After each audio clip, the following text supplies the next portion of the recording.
श्री नानक अंगद गुरु अमरदास पद बंद। रामदास अर्जन गुरु बार श्री हर गोबिंद। हरि राय हर कृष्ण गुर तेग बहादुर चंद। दसवें गोबिंद सिंह गुरु नमो चरण अरविंद। जिसमें है मृत ज्ञान है मानक भगत वैराग। श्री गुरु ग्रंथ साहिब उदद बंदों कर अनुराग। श्री गुरु शब्द कमाए जिन जीते पंच विकार। तिन संतन को बंदना सिर चरणन पर तार। एक अंकारा सतगुरु तेह प्रसाद सच होए। वाहिगुरु जी की फतेह विघ्न विनाशन सोए। वाहिगुरु जी की फतेह विघ्न विनाशन सोए। सतनाम श्री वाहिगुरु साहिब जी। ठांडे तरी प्रतीखते पेखत पासलो साथ। आए मिले इकट्ठे सकल उल्लंघन को जहनाथ। ठांडे तरी प्रतीखते पेखत पासलो साथ। वाहिगुरु जी का खालसा वाहिगुरु जी की फतेह। तन तन सतगुरु श्री गुरु ग्रंथ साहिब महाराज जी दी परम पवित्र हजूरी दे अंदर जुड़ मिल बैठे हाजरियां भर रहे गुरु प्यारी खालसा साध संगत जी। नौवें पातशाह साहिब श्री गुरु तेग बहादुर साहिब महाराज जी की अपार बख्शिश कृपालता हुई है। जो सतगुरां दी रहमत दा सदका आपां नूं पिछले पैर दे समय दे दर्शन दीदारे प्राप्त हो रहे हैं। महाराज दे हजूर हाजरियां भर के सतगुरां दे अस्थानां दी यात्रा करके मनुखा जन्म नूं सफल बना रहे हैं। आओ जो सतगुरां ने समा बख्शिया है गुर इतिहास की कथा विचार सुन सुनाउण दा कहण कहाउण दा तिस विच हाजरियां भरीए। कल तिकर आप जी ने इत्थों तिकर साखी सरवण कीती है भी धन गुरु तेग बहादुर साहिब महाराज नूं जदों हरमंदर साहिब मसंदा ने मत्था नहीं टेकण दिता। सतगुरु जी वल्ले नगर विखे आके ठहर गए। मखण शाल बाणा भी फिर सतगुरां दे कोल आ गया। इशनान करके मसंदा नूं सराप हो गया। नहम संदन तुम अमृत सरिए तृष्णा अगन ते अंतर सरिए। माइयां आईयां उन्हां नूं वर मिल गया। माइयां गुरु रजाइयां भगती पाइयां। इवें निहाल करदिआं वल्ले नगर तो चल के बाबा बकाला साहिब नूं आउंदिआं राह दे विच आए जो नगर कई अस्थानां दीआं संगतां नूं निहाल करके नवें पातशाह इत्थे पहुँचे वापस। कुछ क दिन सतगुरु जी इत्थे ही ठहरे अपने अस्थान ते। एक दिन मखण शाल बाणा कहन लगा महाराज बड़े दिन हो गए घरों आया आग्ञा देहो हुण मैं दर्शन करके अपना जीवन सफल कर तो अपने घरे जाना चाहुंदा हाँ। गुरु तेग बहादुर साहिब कहन लगे भी मखण शाह इउं कर मन साडा भी इत्थे रहण नूं करदा नहीं है। मसंदा ने भी ईरखा कीती हरमंदर साहिब गए इत्थे सोढी आउंदे आ ईरखा जी करदे हन। गुरु हरकृष्ण साहिब जी ने बचन कहा सी भी बाबा बकाले है हर कोई इत्थे आके गुरु बनना चाहुंदा है। असीं भी किते होर ही वसांगे ਮਾਤਾ ਨਾਨਕੀ ਜੀ ਨੂੰ ਵੀ ਕਹਿ ਦਿੱਤਾ ਵੀ ਅਸੀਂ ਹੁਣ ਬਾਬੇ ਬਕਾਲੇ ਵਿੱਚ ਵਸਣਾ ਨਹੀਂ ਚਾਹੁੰਦੇ। ਇੱਥੇ ਫਿਰ ਗੁਰੂ ਗਰੀਬ ਨਿਵਾਸ ਸਾਹਿਬ ਜੀ ਨੇ ਜੋ 27 ਸਾਲ ਦੇ ਕਰੀਬ ਸਮਾਂ ਬਤੀਤ ਕੀਤਾ, ਭੋਰਾ ਸਾਹਿਬ ਦੇ ਵਿੱਚ ਮਹਾਰਾਜ ਬੰਦਗੀ ਕਰਦੇ ਰਹੇ। ਅੰਮ੍ਰਿਤ ਵੇਲੇ ਇੱਥੇ ਸਾਹਮਣੇ ਸਰੋਵਰ 'ਚ ਇਸ਼ਨਾਨ ਕਰਦੇ। ਦੁਪਹਿਰ ਦਾ ਸਮਾਂ ਜਿੱਥੇ ਬਾਰ-ਬਾਰ ਗੁਰੂ ਕਾ ਬਾਗ ਗੁਰਦੁਆਰਾ ਸਾਹਿਬ ਬਣਿਆ, ਉੱਥੇ ਮਹਾਰਾਜ ਦੁਪਹਿਰ ਦਾ ਸਮਾਂ ਕੱਟਦੇ ਹੁੰਦੇ ਸਨ। ਉੱਥੇ ਮੁਸਲਮਾਨਾਂ ਨੇ ਕਬਰਾਂ ਜੀਆਂ ਬਣਾਤੀਆਂ ਸੀ ਜਿੱਥੇ ਮਹਾਰਾਜ ਬੈਠਦੇ।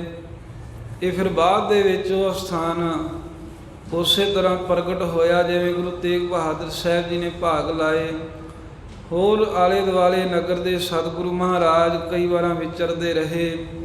ਅਨੇਕਾਂ ਹੀ ਇੱਥੇ ਸਮੇਂ ਦੇ ਵਿੱਚ ਕੌਤਕ ਕਰਕੇ ਰੱਬੀ ਬੰਦਗੀ 'ਚ ਰੰਗੇ ਹੋਏ ਮਹਾਰਾਜ ਸਾਹਿਬ ਹੁਣ ਜਗਤ ਦੀ ਕਲਿਆਣ ਕਰਨ ਦੇ ਵਾਸਤੇ ਬਹਾਨਾ ਬਣਾਇਆ ਹੈ ਵੀ ਮਸੰਦ ਟਿਕਣ ਨਹੀਂ ਦਿੰਦੇ, ਸੋਢੀ ਟਿਕਣ ਨਹੀਂ ਦਿੰਦੇ, ਪਰ ਉਹਦੇ ਵਿੱਚ ਹਿੱਤ ਹੈ ਧਰਮ ਦੀ ਰੱਖਿਆ ਤੇ ਜਗਤ ਦੀ ਕਲਿਆਣ। ਇਸ ਕਾਰਜ ਨੂੰ ਮੁੱਖ ਰੱਖ ਕਰਕੇ ਗੁਰੂ ਤੇਗ ਬਹਾਦਰ ਸਾਹਿਬ ਮਹਾਰਾਜ ਤਿਆਰ ਹੋਏ ਨੇ। ਮਾਤਾ ਜੀ ਨਹੀਂ ਚਾਹੁੰਦੇ ਜਾਣਾ ਕਿਉਂਕਿ ਸਮਾਂ ਬੜਾ ਇੱਥੇ ਰਹੇ ਨੇ, ਪਰ ਪੁੱਤਰ ਸਤਿਗੁਰੂ ਸਾਹਿਬ ਦੇ ਅੱਗੇ ਕੋਈ ਹੁਣ ਪੇਸ਼ ਨਹੀਂ ਜਾਂਦੀ। ਸਤਿਗੁਰਾਂ ਨੇ ਕਿਹਾ ਮੱਖਣ ਸ਼ਾਹ ਕਰੋ ਤਿਆਰੀ। ਸਭ ਤਿਆਰੀ ਹੋ ਗਈ। ਮੱਖਣ ਸ਼ਾਹ ਸਤਿਗੁਰਾਂ ਦੇ ਕੋਲ ਆਇਆ, ਆਪਣੇ ਸੇਵਕਾਂ ਨੂੰ ਆਉਣ ਲੱਗਾ, ਕਹਿ ਆਇਆ ਵੀ ਆਪਣਾ ਸਮਾਨ ਵੀ ਇਕੱਠਾ ਕਰ ਲਓ, ਜੋ ਕੁਝ ਮਹਾਰਾਜ ਦੇ ਘਰ ਵਿੱਚ ਆ ਵੀ ਇਕੱਠਾ ਕਰਕੇ ਲੈ ਆਓ। ਸਤਿਗੁਰਾਂ ਨੂੰ ਕਿਹਾ ਪਾਤਸ਼ਾਹ ਆਪਾਂ ਅੱਗੇ ਚੱਲਦੇ ਹਾਂ, ਸਹਿਜੇ ਸਾਰੇ ਹੀ ਆਪਣੇ ਨਾਲ ਮਿਲ ਜਾਣਗੇ। ਮਹਾਰਾਜ ਘੋੜੀ 'ਤੇ ਸਵਾਰ ਹੋ ਕਰਕੇ ਬਾਬਾ ਬਕਾਲਾ ਸਾਹਿਬ ਤੋਂ ਤੁਰੇ ਨੇ।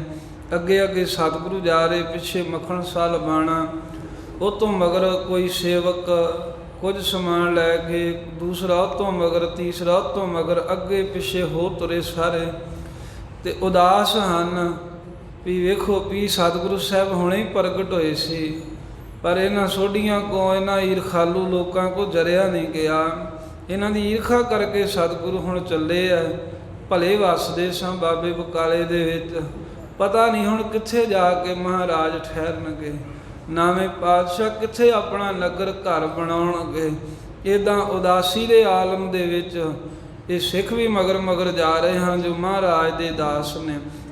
ਬਿਆਸ ਦਰਿਆ ਦੇ ਕੰਢੇ 'ਤੇ ਗਰੀਬ ਨਿਵਾਸ ਸਤਿਗੁਰੂ ਪਹੁੰਚ ਗਏ ਆ।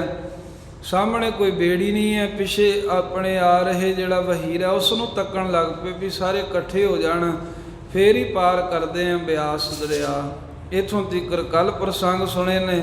ਇਹ ਤੋਂ ਅਗਲੀ ਜੋ ਕਥਾ ਆ ਰਹੀ ਹੈ ਸੁਣ ਹਿਤ ਗੁਰੂ ਤੇਗ ਬਹਾਦਰ ਸਾਹਿਬ ਮਹਾਰਾਜ ਜੀ ਦੇ ਚਰਨ ਕਮਲਾਂ ਦਾ ਧਿਆਨ ਧਰੋ। ਸਤਿਗੁਰਾਂ ਦੀ ਖੁਸ਼ੀ ਲੈਣ ਹਿਤ ਆਖੋ ਸਤਿਨਾਮ ਸ੍ਰੀ ਵਾਹਿਗੁਰੂ ਸਾਹਿਬ ਜੀ। ਸਤਿਨਾਮ ਸ੍ਰੀ ਵਾਹਿਗੁਰੂ ਸਾਹਿਬ ਜੀ। ਸਤਿਨਾਮ ਸ੍ਰੀ ਵਾਹਿਗੁਰੂ ਸਾਹਿਬ ਜੀ। ਦੋਹਰਾ ਠਾਂਡੇ ਤਰੀ ਪ੍ਰਤੀਕ ਤੇ।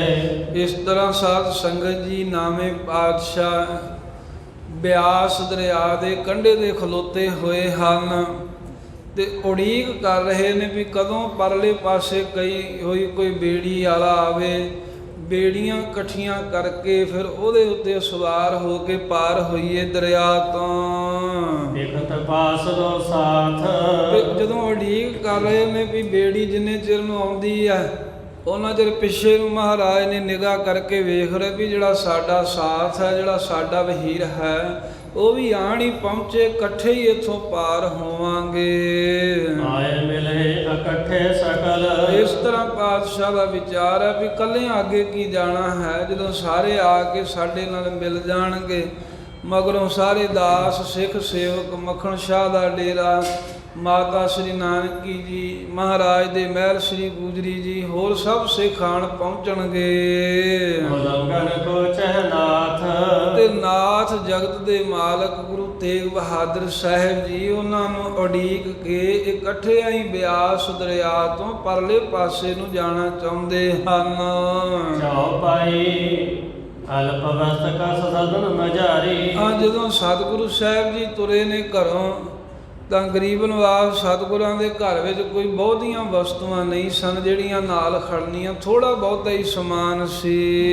ਧੀਰ ਮਾਲਕੋ ਦੀਨ ਸਸਾਰੀ। ਕਿਉਂਕਿ ਬਾਕੀ ਤਾਂ ਜਿਹੜਾ ਭਾਰੀ ਸਮਾਨ ਸੀ, ਜਿਵੇਂ ਲੰਗਰ ਦੀਆਂ ਲੋਹਾਂ ਪਰਾਤਾਂ, ਸਣੇ ਦੇਗਿਆਂ ਦੇ, ਕੜਾਹੀਆਂ ਦੇ, ਉਹ ਤਾਂ ਧੀਰ ਮਲ ਨੇ ਸਾਰਾ ਲੁੱਟ ਲਿਆ ਸੀ ਸੀਮ ਮਸੰਦ ਦੇ ਰਾਹੀਂ। ਤੇ ਜੇ ਮੱਖਣ ਸ਼ਾਹ ਵਾਪਸ ਲੈ ਕੇ ਵੀ ਆਇਆ ਤਾਂ ਗੁਰਾਂ ਨੇ ਫਿਰ ਵਾਪਸ ਕਰਾ ਦਿੱਤਾ ਵੀ ਜਿਹੜੀ ਚੀਜ਼ ਧੀਰ ਮਲ ਦੀ ਆਪਣੀ ਉਹ ਵੀ ਵਾਪਸ ਕਰੋ, ਜਿਹੜਾ ਸਮਾਨ ਉਹ ਇੱਥੋਂ ਲੁੱਟ ਕੇ ਲੈ ਕੇ ਗਏ ਸਨ ਉਹ ਵੀ ਵਾਪਸ ਕਰੋ।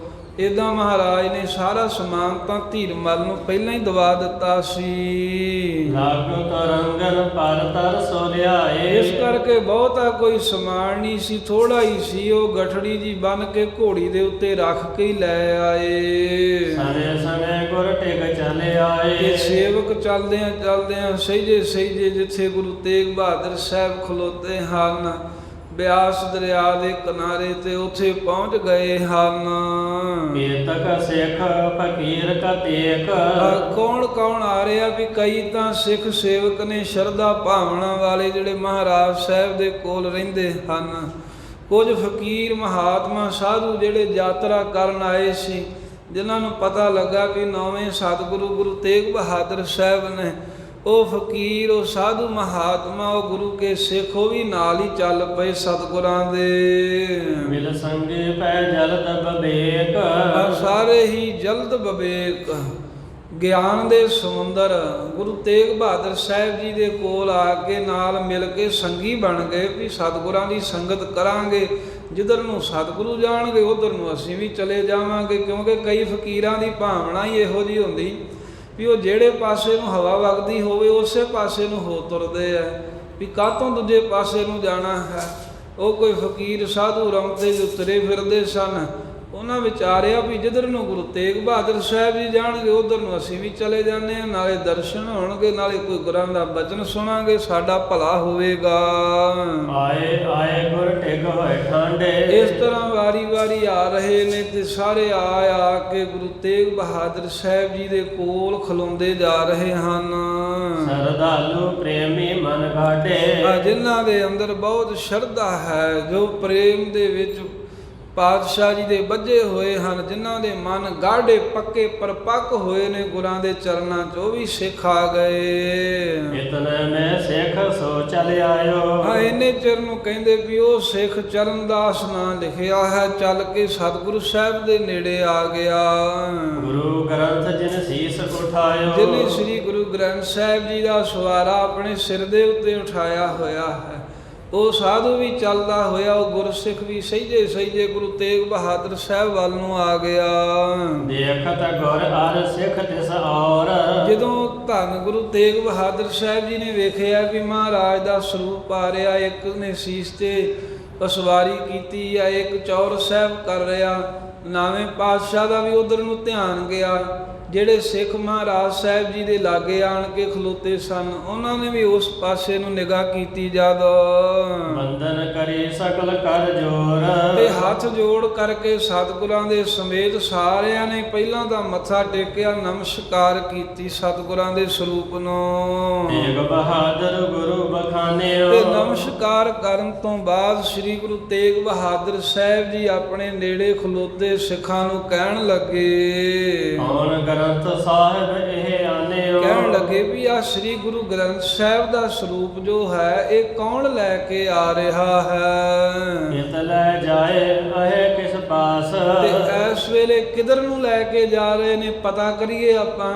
ਤੇ ਕਿਹਦੇ ਕੋਲ ਇਹ ਗੁਰੂ ਗ੍ਰੰਥ ਸਾਹਿਬ ਦਾ ਸਰੂਪ ਸੀ ਵੀ ਜਿੱਥੋਂ ਲੈ ਕੇ ਆਏ ਆ, ਕੌਣ ਲਿਆ ਰਿਹਾ, ਕਿੱਥੇ ਜਾ ਰਹੇ ਨੇ, ਤੇ ਇਹ ਸਰੂਪ ਹੈ ਕਿਹਦੇ ਕੋਲ ਸੀ। ਨਾਵੇਂ ਪਾਤਸ਼ਾਹ ਨੇ ਆਪਣੇ ਨੇੜੇ ਖਲੋਤੇ ਸਿੱਖਾਂ ਨੂੰ ਪੁੱਛਿਆ, ਬੂਝੋ ਇਸ ਕੋ ਕਰੋ ਪ੍ਰਕਾਸ਼। ਮਹਾਰਾਜ ਕਹਿੰਦੇ ਆ ਜਿਹੜਾ ਸਿੱਖ ਲਈ ਆਉਂਦਾ ਹੈ ਗੁਰੂ ਗ੍ਰੰਥ ਸਾਹਿਬ ਦਾ ਸਰੂਪ, ਇਹਦੇ ਕੋਲ ਜਾ ਕੇ ਇਹਨੂੰ ਪੁੱਛੋ, ਸਾਰੀ ਗੱਲ ਪ੍ਰਗਟ ਕਰੋ, ਇਹਨੂੰ ਕਹੋ ਵੀ ਕਿੱਥੋਂ ਆਇਆ ਹੈ, ਕਿੱਥੇ ਚੱਲਿਆ, ਤੇ ਗੁਰੂ ਗ੍ਰੰਥ ਸਾਹਿਬ ਦਾ ਜੋ ਸਰੂਪ ਲੈ ਆਇਆ ਇਹ ਕਿਹਦੇ ਕੋਲੋਂ ਤੂੰ ਲੈ ਕੇ ਆਇਆ ਹੈ।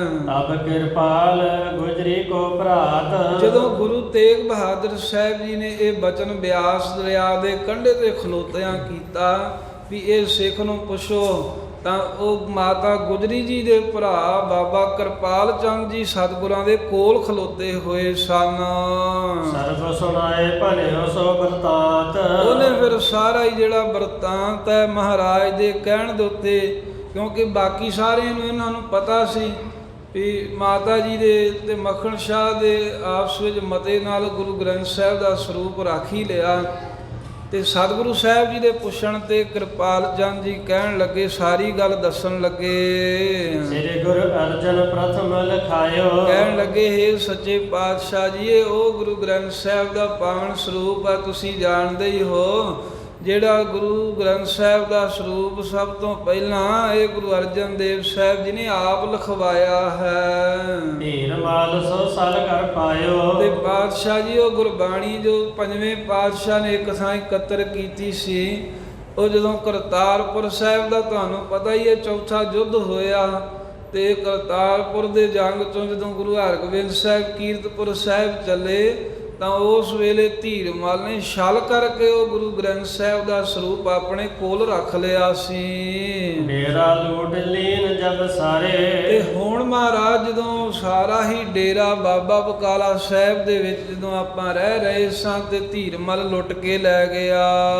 ਤਬ ਤੇ ਆਇਓ ਸਦਨ ਹਮਾਰੇ। ਫਿਰ ਉਹਦਾ ਬਦਲਾ ਲੈਣ ਮੱਖਣ ਸ਼ਾਹ ਲਵਾਣਾ ਤੇ ਉਹਦੇ ਸਾਥੀ ਗਏ।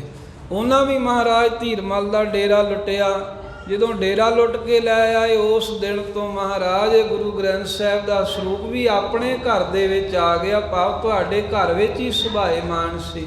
ਗੁਰਾਂ ਪੁੱਛਿਆ ਨਾ ਵੀ ਕਿਹਦੇ ਕੋਲ ਸੀ ਇਹ ਜੋ ਲੈ ਕੇ ਆ ਰਹੇ ਆ, ਤਾਂ ਨਾਵੇਂ ਪਾਤਸ਼ਾਹ ਨੂੰ ਕਿਰਪਾਲ ਚੰਦ ਕਹਿੰਦੇ, ਮਹਾਰਾਜ ਇਹ ਤਾਂ ਮੱਖਣ ਸ਼ਾਹ ਲਵਾਣਾ ਲੈ ਆਇਆ ਸੀ ਧੀਰ ਮਲ ਦਾ ਜਦੋਂ ਡੇਰਾ ਲੁੱਟ ਕੇ, ਉਦੋਂ ਗੁਰੂ ਗ੍ਰੰਥ ਸਾਹਿਬ ਦਾ ਸਰੂਪ ਵੀ ਨਾਲ ਹੀ ਲੈ ਆਏ। ਤੇ ਉਸ ਦਿਨ ਦਾ ਮਹਾਰਾਜ ਆਪਣੇ ਕੋਲ ਹੀ ਹੈ। ਮਹਾ ਮਹਾਤਮ ਹੈ ਇਸ ਕੇਰਾ। ਪਾਤਸ਼ਾਹ ਜੀਓ, ਇਸ ਗੁਰੂ ਗ੍ਰੰਥ ਸਾਹਿਬ ਜੀ ਦਾ ਬਹੁਤ ਹੀ ਵੱਡਾ ਮਹਾਤਮ ਹੈ, ਬਹੁਤ ਹੀ ਤੇਜ ਪ੍ਰਤਾਪ ਹੈ ਗੁਰਬਾਣੀ ਦਾ। ਜਿਸ ਕੇ ਦਰਸ਼ਨ ਪੁੰਨ ਕਨੇਰਾ। ਜਿਸ ਦਾ ਦਰਸ਼ਨ ਕਰਨ ਦਾ ਬਹੁਤ ਭਾਰੀ ਪੁੰਨ ਹੈ, ਬਹੁਤਾ ਹੀ ਫਲ ਮਿਲਦਾ। ਜੰਮਣ ਮਰਨ ਦੇ ਪਾਪ ਕੱਟੇ ਜਾਂਦੇ ਹਨ। ਰਾਵਰ ਬਗਨ ਬਣਾਇਓ ਇਹ। ਤੇ ਆਪ ਜੀ ਦੇ ਮਹਾਰਾਜ ਵੱਡਿਆਂ ਨੇ, ਤੁਹਾਡੇ ਪਿਤਾਮਾ ਤੁਹਾਡੇ ਦਾਦਾ ਗੁਰੂ ਅਰਜਨ ਦੇਵ ਸਾਹਿਬ ਜੀ ਨੇ ਗੁਰੂ ਗ੍ਰੰਥ ਸਾਹਿਬ ਜੀ ਦੀ ਪਾਵਨ ਬਾਣੀ ਇੱਕ ਥਾਂ ਲਿਖ ਕੇ ਸਰੂਪ ਇਕੱਤਰ ਤੇ ਬਾਣੀ ਇਕੱਤਰ ਕਰਕੇ ਸਰੂਪ ਬਣਾਉਣਾ ਕੀਤਾ। ਇਸ ਟਿਕ ਹੋਏ ਪੂਜਾ ਬੋਲੇ।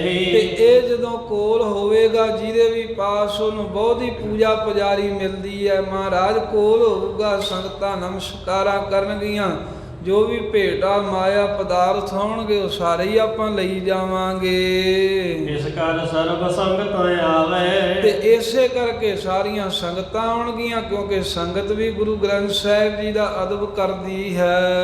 ਦਰਸੇ ਅਨਕ ਅਕੋਰ ਚੜਾਵੇ। ਅਨੇਕਾਂ ਹੀ ਭੇਟਾਵਾਂ ਚੜਾਉਂਦੇ ਨੇ, ਦਰਸ਼ਨ ਕਰਦੇ ਨੇ ਜਿਹੜੇ ਸਿੱਖ ਗੁਰੂ ਗ੍ਰੰਥ ਸਾਹਿਬ ਦਾ ਉਸ ਅੱਗੇ। ਜਾਤੇ ਆਪ ਨਿਕਟ ਅਬ ਰਹੇ। ਇਸ ਕਰਕੇ ਮਹਾਰਾਜ ਇਹ ਸਰੂਪ ਵਾਪਸ ਨਹੀਂ ਦਿੱਤਾ, ਇਹ ਹੁਣ ਤੁਹਾਡੇ ਪਾਸ ਹੀ ਰਹੇਗਾ। ਕਿਉਂਕਿ ਗੁਰਾਂ ਨੇ ਇਹ ਵੀ ਕਿਹਾ ਸੀ ਵੀ ਇਹ ਕਿੱਥੇ ਲੈ ਕੇ ਚੱਲੇ ਹੁਣ, ਤਾਂ ਕਹਿੰਦਾ ਮਹਾਰਾਜ ਲੈ ਕੇ ਕਿੱਥੇ ਜਾਣਾ, ਇਹ ਵੱਡਿਆਂ ਤੁਹਾਡੇ ਸਤਿਗੁਰਾਂ ਦੀ ਬਾਣੀ ਇਕੱਤਰ ਕੀਤੀ, ਤੁਹਾਡੇ ਦਾਦਾ ਗੁਰੂ ਅਰਜਨ ਦੇਵ ਸਾਹਿਬ ਜੀ ਦੀ, ਇਹ ਹੁਣ ਤੁਹਾਡੇ ਕੋਲ ਹੀ ਰਹੇਗਾ। ਮਹਾਰਾਜ ਤੁਹਾਡੇ ਘਰ ਹੀ ਬਿਰਾਜਮਾਨ ਰਹਿਣਗੇ। ਅਪਰਧਾਨ ਤੇ ਉਚਤ ਨਾ ਹੈ। ਕਿਉਂਕਿ ਕਿਰਪਾਲ ਚੰਦ ਕਹਿੰਦਾ, ਪਾਤਸ਼ਾਹ ਹੋਰ ਕੋਈ ਇਹੋ ਜੀ ਥਾਂ ਵੀ ਨਹੀਂ ਹੈ, ਯੋਗ ਵੀ ਨਹੀਂ ਹੈ ਜਿੱਥੇ ਪ੍ਰਕਾਸ਼ ਹੋਣਾ ਚਾਹੀਦਾ। ਗੁਰੂ ਗ੍ਰੰਥ ਸਾਹਿਬ ਜੀ ਦਾ ਸਰੂਪ ਤੁਹਾਡੇ ਘਰ ਤੋਂ ਬਗੈਰ ਕਿਤੇ ਹੋਰ ਰਹਿਣਾ ਯੋਗ ਨਹੀਂ ਹੈ। ਸੁਣ ਸ੍ਰੀ ਤੇਗ ਬਹਾਦਰ ਕਹਿਓ। ਕਿਰਪਾਲ ਚੰਦ ਦੀ ਸਾਰੀ ਗੱਲ ਸੁਣ ਕੇ ਗੁਰੂ ਤੇਗ ਬਹਾਦਰ ਸਾਹਿਬ ਜੀ ਨੇ ਫਿਰ ਬਚਨ ਕੀਤਾ। ਹਮਰੇ ਸੰਗ ਕੌਣ ਬਿਦ ਰਹਿਓ। ਕਹਿਣ ਲੱਗੇ ਵੀ ਸਾਡੇ ਕੋਲ ਇਹ ਕਿਸ ਢੰਗ ਦੇ ਨਾਲ ਰਹਿ ਗਿਆ, ਅਸੀਂ ਤੇ ਹੁਕਮ ਕਰ ਦਿੱਤਾ ਸੀ ਉਦੋਂ ਹੀ ਵੀ ਜਾਓ ਜੋ ਵੀ ਧੀਰ ਮਲ ਦੇ ਡੇਰੇ ਚੋਂ ਲੈ ਕੇ ਆਏ ਆ ਸਾਰਾ ਕੁਝ ਨੂੰ ਵਾਪਸ ਕਰੋ। ਅਸੀਂ ਤਾਂ ਗੁਰੂ ਤੇਗ ਬਹਾਦਰ ਸਾਹਿਬ ਕਹਿੰਦੇ ਉਦੋਂ ਹੀ ਹੁਕਮ ਕਰਤਾ ਵੀ ਉਹ ਕੋਈ ਵਸਤੂ ਨਹੀਂ ਰੱਖਣੀ ਆਪਣੇ ਪਾਸ। ਫਿਰ ਇਹ ਦੱਸੋ ਵੀ ਸਾਡੇ ਕੋਲ ਕਿਵੇਂ ਰਹਿ ਗਿਆ। ਕਿਨ ਇਹ ਰਾਖ ਸਾਥ ਨਿਜ ਆਨਿਓ। ਕਿੰਨੇ ਕਹਿੰਦੇ ਵੀ ਰੱਖਿਆ ਵੀ ਅਸੀਂ ਦੇਣਾ ਨਹੀਂ ਧੀਰ ਮਲ ਨੂੰ ਵਾਪਸ। ਤੇ ਹੁਣ ਕਿਹਦੇ ਕਹਿਣ ਦੇ ਉੱਤੇ ਤੁਸੀਂ ਇਹ ਨਾਲ ਹੀ ਲੈ ਕੇ ਆਏ ਹੋ ਜਦੋਂ ਆਪਾਂ ਬਾਬਾ ਬਕਾਲਾ ਸਾਹਿਬ ਛੱਡ ਕੇ ਜਾ ਰਹੇ ਆਂ? ਫੇਰਨ ਕਹਿਓ ਨਹੀਂ ਸੋ ਮਾਨਿਓ। ਤਾਂ ਕਹਿੰਦੇ ਵੀ ਐਸੀ ਹੱਦ ਹੋ ਗਈ, ਅਸੀਂ ਤਾਂ ਕਿਹਾ ਸੀ ਵੀ ਮੋੜ ਦੋ ਜੋ ਕੁਝ ਧੀਰਮਲ ਦਾ ਆਇਆ, ਪਰ ਫੇਰ ਵੀ ਸਾਡਾ ਵਚਨ ਕਿੰਨੇ ਨਹੀਂ ਮੰਨਿਆ, ਕਿਉਂ ਨਹੀਂ ਮੰਨਿਆ ਦੱਸਣਾ ਕਰੋ। ਧੀਰਮਲ ਕੇ ਨਿਕਟ ਕਦੀ ਕੋ। ਕਿਉਂਕਿ ਬੜੇ ਸਮੇਂ ਦਾ ਇਹ ਗੁਰੂ ਤੇਗ ਬਹਾਦਰ ਸਾਹਿਬ ਜੀ ਕਹਿੰਦੇ ਜੋ ਗੁਰੂ ਗ੍ਰੰਥ ਸਾਹਿਬ ਦਾ ਸਰੂਪ ਹੈ ਇਹ ਧੀਰਮਲ ਦੇ ਕੋਲ ਹੀ ਸੀ ਕਰਤਾਰਪੁਰ। ਅਬ ਭੀ ਦੇਵ ਬਨੇ ਕਿਸੀ ਕੋ। ਤੇ ਹੁਣ ਵੀ ਉਹਨੂੰ ਹੀ ਦੇਣਾ ਮਹਾਰਾਜ ਕਹਿੰਦੇ ਬਣਦਾ ਵੀ ਜਦੋਂ ਸਾਡੇ ਪਿਤਾ ਗੁਰੂ ਹਰਗੋਬਿੰਦ ਸਾਹਿਬ ਜੀ ਨੇ ਨਹੀਂ ਉਹਦੇ ਕੋਲੋਂ ਲਿਆ ਵਾਪਸ ਤਾਂ ਅਸੀਂ ਕਿਉਂ ਲਈਏ। ਇਹ ਜਾਣ ਕੇ ਪਾਤਸ਼ਾਹ ਕਹਿੰਦੇ ਜਦੋਂ ਧੀਰਮਲ ਦੇ ਕੋਲ ਆ ਗੁਰੂ ਗ੍ਰੰਥ ਸਾਹਿਬ ਦਾ ਸਰੂਪ ਬਹੁਤ ਲੰਮੇ ਸਮੇਂ ਦਾ, ਤੇ ਹੁਣ ਵੀ ਹੈ ਕਿਰਪਾਲ ਚੰਦ ਉਹਨੂੰ ਹੀ ਦੇਣਾ ਚੰਗਾ ਹੈ ਵਾਪਸ। ਸੀਨ ਲੈਣ ਇਹ ਉਚਿਤ ਨਾ ਹਮੇ। ਸਾਨੂੰ ਇਹ ਨਹੀਂ ਗੱਲ ਠੀਕ ਵੀ ਇਹ ਜਿੱਦਾਂ ਤੁਸੀਂ ਖੋ ਕੇ ਲੈ ਆਏ ਆ ਵੀ ਇਹ ਸੀਨ ਲੈਣ ਖੋ ਕੇ ਲਿਆਉਣਾ ਇਹ ਸਾਨੂੰ ਯੋਗ ਨਹੀਂ ਲੱਗਾ। ਇਹ ਬਿਲਕੁਲ ਤੁਹਾਡੀ ਗੱਲ ਸਾਨੂੰ ਠੀਕ ਨਹੀਂ ਲੱਗੀ। ਹਿਰਦੈ ਬਸੁ ਰਹਿ ਦੁਖ ਸਭ ਸਮੇਂ। ਕਿਉਂਕਿ ਇਹਦੇ ਨਾਲ ਕੀ ਹੋਊ ਵੀ ਇੱਕ ਤਾਂ ਧੀਰਮਲ ਦੇ ਕੋਲ ਇਹ ਗੁਰੂ ਗ੍ਰੰਥ ਸਾਹਿਬ ਦਾ ਸਰੂਪ ਨਾ ਹੋਣ ਕਰਕੇ ਕਹਿੰਦੇ ਵੀ ਉਹ ਦੁੱਖ ਦੇ ਨਾਲ ਦਿਲ ਦੇ ਵਿੱਚ ਝੂਰਦਾ ਰਹਿੰਦਾ, ਉਦਾਸ ਹੁੰਦਾ ਰਹੇਗਾ, ਹਰ ਵੇਲੇ ਦੁਖੀ ਰਹੇਗਾ ਵੀ ਮੇਰਾ ਗੁਰੂ ਗ੍ਰੰਥ ਸਾਹਿਬ ਦਾ ਸਰੂਪ ਇਹ ਗੁਰੂ ਕੇ ਸਿੱਖ ਖੋ ਕੇ ਲੈ ਗਏ ਹਨ। ਸੰਦਹਿ ਕਿਰਪਾਲ ਸੁਨਾ ਮਨ ਕੀਨ। ਜਦੋਂ ਮਹਾਰਾਜ ਸਾਹਿਬ ਨੇ ਕਿਹਾ ਵੀ ਉਹਨੂੰ ਵਾਪਸ ਦੇਣਾ ਹੀ ਬਣਦਾ ਤੇ ਇਹਨੂੰ ਰੱਖਿਆ ਕਿਨੇ ਆ, ਤਾਂ ਉਸ ਵੇਲੇ ਕਿਰਪਾਲ ਚੰਦ ਜੀ ਫੇਰ ਕਹਿਣ ਲੱਗੇ ਮਹਾਰਾਜ ਨੂੰ, ਮੱਖਣ ਹਰ ਮਾਤਾ ਨਹਿ ਦੀਨ। ਮਹਾਰਾਜ ਜਦੋਂ ਤੁਸੀਂ ਕਿਹਾ ਸੀ ਨਾ ਵੀ ਸਾਰਾ ਕੁਝ ਵਾਪਸ ਕਰ ਦਿਓ, ਬਾਕੀ ਸਾਰਾ ਸਮਾਨ ਜਿਹੜਾ ਸੀ ਉਹ ਤਾਂ ਦੇ ਆਏ, ਕੱਲੀ ਕੱਲੀ ਵਸਤੂ ਦੇ ਆਏ ਆ, ਪਰ ਜਦੋਂ ਗੁਰੂ ਗ੍ਰੰਥ ਸਾਹਿਬ ਦੇ ਸਰੂਪ ਦੀ ਗੱਲ ਆਈ ਤਾਂ ਫਿਰ ਮੱਖਣ ਸ਼ਾਹ ਲਬਾਣੇ ਤੇ ਸ੍ਰੀ ਮਾਤਾ ਨਾਨਕੀ ਜੀ ਇਹਨਾਂ ਆਪਸ ਵਿੱਚ ਵਿਚਾਰ ਕਰਕੇ ਵੀ ਇਹ ਦੇਣਾ ਨਹੀਂ ਚਾਹੀਦਾ, ਤਾਂ ਮਹਾਰਾਜ ਵਾਪਸ ਨਹੀਂ ਦਿੱਤਾ। ਇਹ ਮਾਤਾ ਜੀ ਦਾ ਹੁਕਮ ਹੋਇਆ। ਉਹ ਤੋ ਪਤਾ ਮੇਰਾ ਵਰਕੇਰਾ। ਕਿਉਂਕਿ ਮਾਤਾ ਜੀ ਨੇ ਜਾਣਿਆ ਵੀ ਇਹ ਜੋ ਗੁਰੂ ਗ੍ਰੰਥ ਸਾਹਿਬ ਦਾ ਸਰੂਪ ਹੈ ਗੁਰੂ ਤੇਗ ਬਹਾਦਰ ਸਾਹਿਬ ਦੇ ਦਾਦਾ ਜੀ ਨੇ ਪ੍ਰਗਟ ਕੀਤਾ ਏ। ਜਿਨਹੁ ਗ੍ਰੰਥ ਜੀ ਕੀਨ ਵਡੇਰਾ। ਜਿਨ੍ਹਾਂ ਨੇ ਸ੍ਰੀ ਗੁਰੂ ਗ੍ਰੰਥ ਸਾਹਿਬ ਬਹੁਤ ਹੀ ਵੱਡੇ ਮਹਾਤਮ ਵਾਲਾ ਗੁਰਬਾਣੀ ਇਕੱਤਰ ਕਰਕੇ ਤੇ ਜਗਤ ਦੀ ਕਲਿਆਣ ਹਿਤ ਪ੍ਰਗਟ ਕੀਤਾ ਹੈ। ਜਾਤੇ ਵਸਤੇ ਆਪ ਕੀ ਹੈ। ਜਿਸ ਕਰਕੇ ਜਾਣ ਕੇ ਵੀ ਇਹ ਜੋ ਵਸਤੂ ਹੈ ਭਾਵੇਂ ਸਤਿਗੁਰੂ ਮਹਾਰਾਜ ਦੀ ਜੀ ਜੋ ਬਾਣੀ ਹੈ ਜੋ ਪੋਥੀ ਸਾਹਿਬ ਹੈ ਇਹ ਗੁਰੂ ਤੇਗ ਬਹਾਦਰ ਸਾਹਿਬ ਦੀ ਹੀ ਹੈ। ਜੋ ਗੁਰ ਗਾਦੀ ਪਰ ਸੋਲ ਹੈ। ਕਿਉਂਕਿ ਜਿਹੜਾ ਵੀ ਗੁਰਤਾ ਗੱਦੀ ਤੇ ਬਿਰਾਜਮਾਨ ਜੋ ਇਸ ਮੌਕੇ ਗੁਰੂ ਹੈ ਉਹੀ ਕਹਿੰਦੇ ਗੁਰੂ ਗ੍ਰੰਥ ਸਾਹਿਬ ਦਾ ਸਰੂਪ ਲੈ ਸਕਦਾ, ਉਹਦੇ ਕੋਲ ਹੀ ਇਹ ਬਾਣੀ ਹੋਣੀ ਚਾਹੀਦੀ ਆ। ਮੈਂ ਵਿਚਾਰ ਕਰ ਦਿਓ ਨਾ ਮਾਤਾ। ਇਹ ਮਹਾਰਾਜ ਇਸ ਤਰ੍ਹਾਂ ਦੀ ਵਿਚਾਰ ਕਰਕੇ ਸ੍ਰੀ ਮਾਤਾ ਨਾਨਕੀ ਜੀ ਨੇ ਵਾਪਸ ਨਹੀਂ ਕੀਤਾ ਵੀ ਜਦੋਂ ਗੁਰਿਆਈ ਇਹਨਾਂ ਦੇ ਕੋਲ ਆ ਤਾਂ ਸਰੂਪ ਵੀ ਤਾਂ ਇਹਨਾਂ ਦੇ ਕੋਲ ਹੀ ਹੋਣਾ ਚਾਹੀਦਾ ਨਾ ਗੁਰੂ ਗ੍ਰੰਥ ਸਾਹਿਬ ਦਾ। ਉਚਿਤ ਵਿਚਾਰ ਲਿਓ ਸੁਖ ਦਾਤਾ। ਤੇ ਪਾਤਸ਼ਾਹ ਜੀ ਉਹ ਬਾਕੀ ਆਪ ਸਮਰੱਥ ਹੋ, ਉਚਿਤ ਵਿਚਾਰ ਲਿਓ ਸੁਖ ਦਾਤਾ। ਤੁਸੀਂ ਇਹ ਵਿਚਾਰ ਕਰ ਲਓ ਜਿਵੇਂ ਤੁਹਾਨੂੰ ਪਾਉਂਦਾ ਹੈ, ਤੁਸੀਂ ਵੀ ਸੁੱਖਾਂ ਦੇ ਦਾਤੇ ਹੋ। ਅਸੀਂ ਤਾਂ ਚਾਹੁੰਦੇ ਹਾਂ ਵੀ ਇਹ ਗੁਰਬਾਣੀ ਸਰੂਪ ਸਾਡੇ ਘਰੇ ਹੀ ਰਹੇ, ਕਿਉਂਕਿ ਗੁਰਬਾਣੀ ਸੁੱਖਾਂ ਦੇ ਦੇਣ ਵਾਲੀ ਹੈ।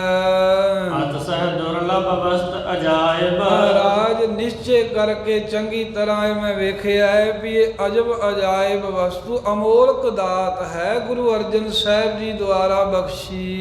ਇਹ ਨਹ ਦੇਨ ਬਨਹਿ ਗੁਰ ਸਾਹਿਬ। ਇਹ ਗੁਰੂ ਤੇਗ ਬਹਾਦਰ ਸਾਹਿਬ ਜੀ ਇਹ ਧੀਰਮਲ ਨੂੰ ਵਾਪਸ ਦੇਣੀ ਨਹੀਂ ਬਣਦੀ। ਇਤਨੇ ਵਿਖੇ ਨਾਨਕੀ ਆਈ। ਇਹਦਾ ਬਚਨ ਬਲਾਸ ਹੋ ਰਹੇ ਸਨ, ਇਹਨੇ ਨੂੰ ਸ੍ਰੀ ਮਾਤਾ ਨਾਨਕੀ ਜੀ ਵੀ ਗੁਰੂ ਤੇਗ ਬਹਾਦਰ ਸਾਹਿਬ ਦੇ ਪਾਸ ਆਣ ਪਹੁੰਚੇ। ਸੁੰਦਰ ਸਿਅੰਦਰ ਪਰ ਸੁਖਦਾਈ। ਸੋਹਣੇ ਸੁਖਦਾਈ ਰਥਾਂ ਦੇ ਉੱਤੇ ਸਵਾਰ ਹੋ ਕੇ ਆ ਰਹੇ ਹਨ। ਗੁਜਰੀ ਸੰਗ ਚੜੇ ਸੁਭ ਡੋਰੇ। ਤੇ ਸ੍ਰੀ ਮਾਤਾ ਗੁਜਰੀ ਜੀ ਜੋ ਮਾਤਾ ਨਾਨਕੀ ਦੀ ਨੂੰਹ ਗੁਰੂ ਤੇਗ ਬਹਾਦਰ ਸਾਹਿਬ ਦੇ ਮਹਿਲ ਨੇ ਉਹ ਵੀ ਸੋਹਣੇ ਡੋਲੇ ਦੇ ਵਿੱਚ ਸਵਾਰ ਹੋਏ ਹਨ। ਨਾਲ ਹੀ ਝਾਲਰ ਜਰੀਦਾਰ ਚਾਹੂੰ ਔਰੇ। ਝਾਲਰਾਂ ਲਮਕ ਰਹੀਆਂ ਹਨ, ਉਸ ਪਾਲਕੀ ਉਸ ਡੋਲੇ ਦੇ ਜਰੀ ਦਾ ਕੰਮ ਹੋਇਆ ਬੜਾ ਸੋਹਣਾ ਲੱਗ ਰਿਹਾ ਏ। ਨਿਕਟ ਆਏ ਸੁਤ ਕੋ ਬਚ ਸੁਨੇ। ਜਦੋਂ ਚੱਲ ਕੇ ਮਾਤਾ ਨਾਨਕੀ ਜੀ ਆਪਣੀ ਨੁਖਾ ਨੂੰਹ ਦੇ ਸਮੇਤ ਗੁਰੂ ਤੇਗ ਬਹਾਦਰ ਸਾਹਿਬ ਜੀ ਦੇ ਪਾਸ ਆਏ ਤਾਂ ਜਿਹੜਾ ਭਜਨ ਮਹਾਰਾਜ ਕਰ ਰਹੇ ਸੀ ਵੀ ਇਹ ਧੀਰਮਲ ਨੂੰ ਵਾਪਸ ਦੇਣਾ ਹੀ ਯੋਗ ਹੈ ਗੁਰੂ ਗ੍ਰੰਥ ਸਾਹਿਬ ਦਾ ਸਰੂਪ, ਇਹ ਗੱਲ ਇਹ ਭਜਨ ਮਾਤਾ ਜੀ ਦੇ ਵੀ ਕੰਨਾਂ ਵਿੱਚ ਪਿਆ। ਹਠ ਕਰ ਰਹੇ ਹੇਰ ਸਿਰ ਤੁਰੇ। ਤੇ ਜਦੋਂ ਮਾਤਾ ਜੀ ਨੇ ਇਹ ਸੁਣਿਆ ਵੀ ਇਹ ਹੱਠ ਕਰੀ ਜਾਂਦੇ ਆ ਵੀ ਇਹ ਧੀਰਮਲ ਦਾ ਹਿੱਤ ਕਰਨੋਂ ਨਹੀਂ ਹਟਦੇ ਮੇਰੇ ਪੁੱਤਰ, ਇਹ ਸੋਚ ਵਿਚਾਰ ਕੇ ਮਾਤਾ ਸਿਰ ਮਾਰਦੀ ਹੈ। ਬਹੁਤ ਮਾਤਾ ਨੇ ਸਿਰ ਹਿਲਾਇਆ ਵੀ ਕਿੱਥੇ ਧੀਰਮਲ ਇਹਨਾਂ ਦਾ ਬੁਰਾ ਕਰ ਰਿਹਾ ਹੈ, ਇਹ ਹਜੇ ਵੀ ਉਹਦੇ ਭਲੇ ਦੀ ਗੱਲ ਕਹੀ ਜਾਂਦੇ ਆ ਵੀ ਗੁਰੂ ਗ੍ਰੰਥ ਸਾਹਿਬ ਨੂੰ ਵਾਪਸੀ ਦੇ ਦਿਓ। ਸਤਿਗੁਰੂ ਕੋ ਹਿਤ ਚਾਹਤ ਰਹੇ। ਕਹਿੰਦੇ ਵੀ ਇਹ ਵੇਖੋ ਜੋ ਸ਼ਤਰੂ ਹੈ ਜਿਹੜਾ ਵੈਰੀ ਹੈ ਉਹਦਾ ਵੀ ਭਲਾ ਹੀ ਚਾਹੁੰਦੇ ਹਨ ਸਦਾ। ਪ੍ਰਾਨ ਹਾਨ ਲਗ ਖੋਟਿਆ ਹੈ। ਪ੍ਰਾਣ ਹਾਨ ਕਰਮ ਤੀਕਰ ਖੋੜ ਕੀਤੀ ਧੀਰਮਲ ਨੇ ਆਪਣੇ ਮਸੰਦ ਦੇ ਰਾਹੀਂ।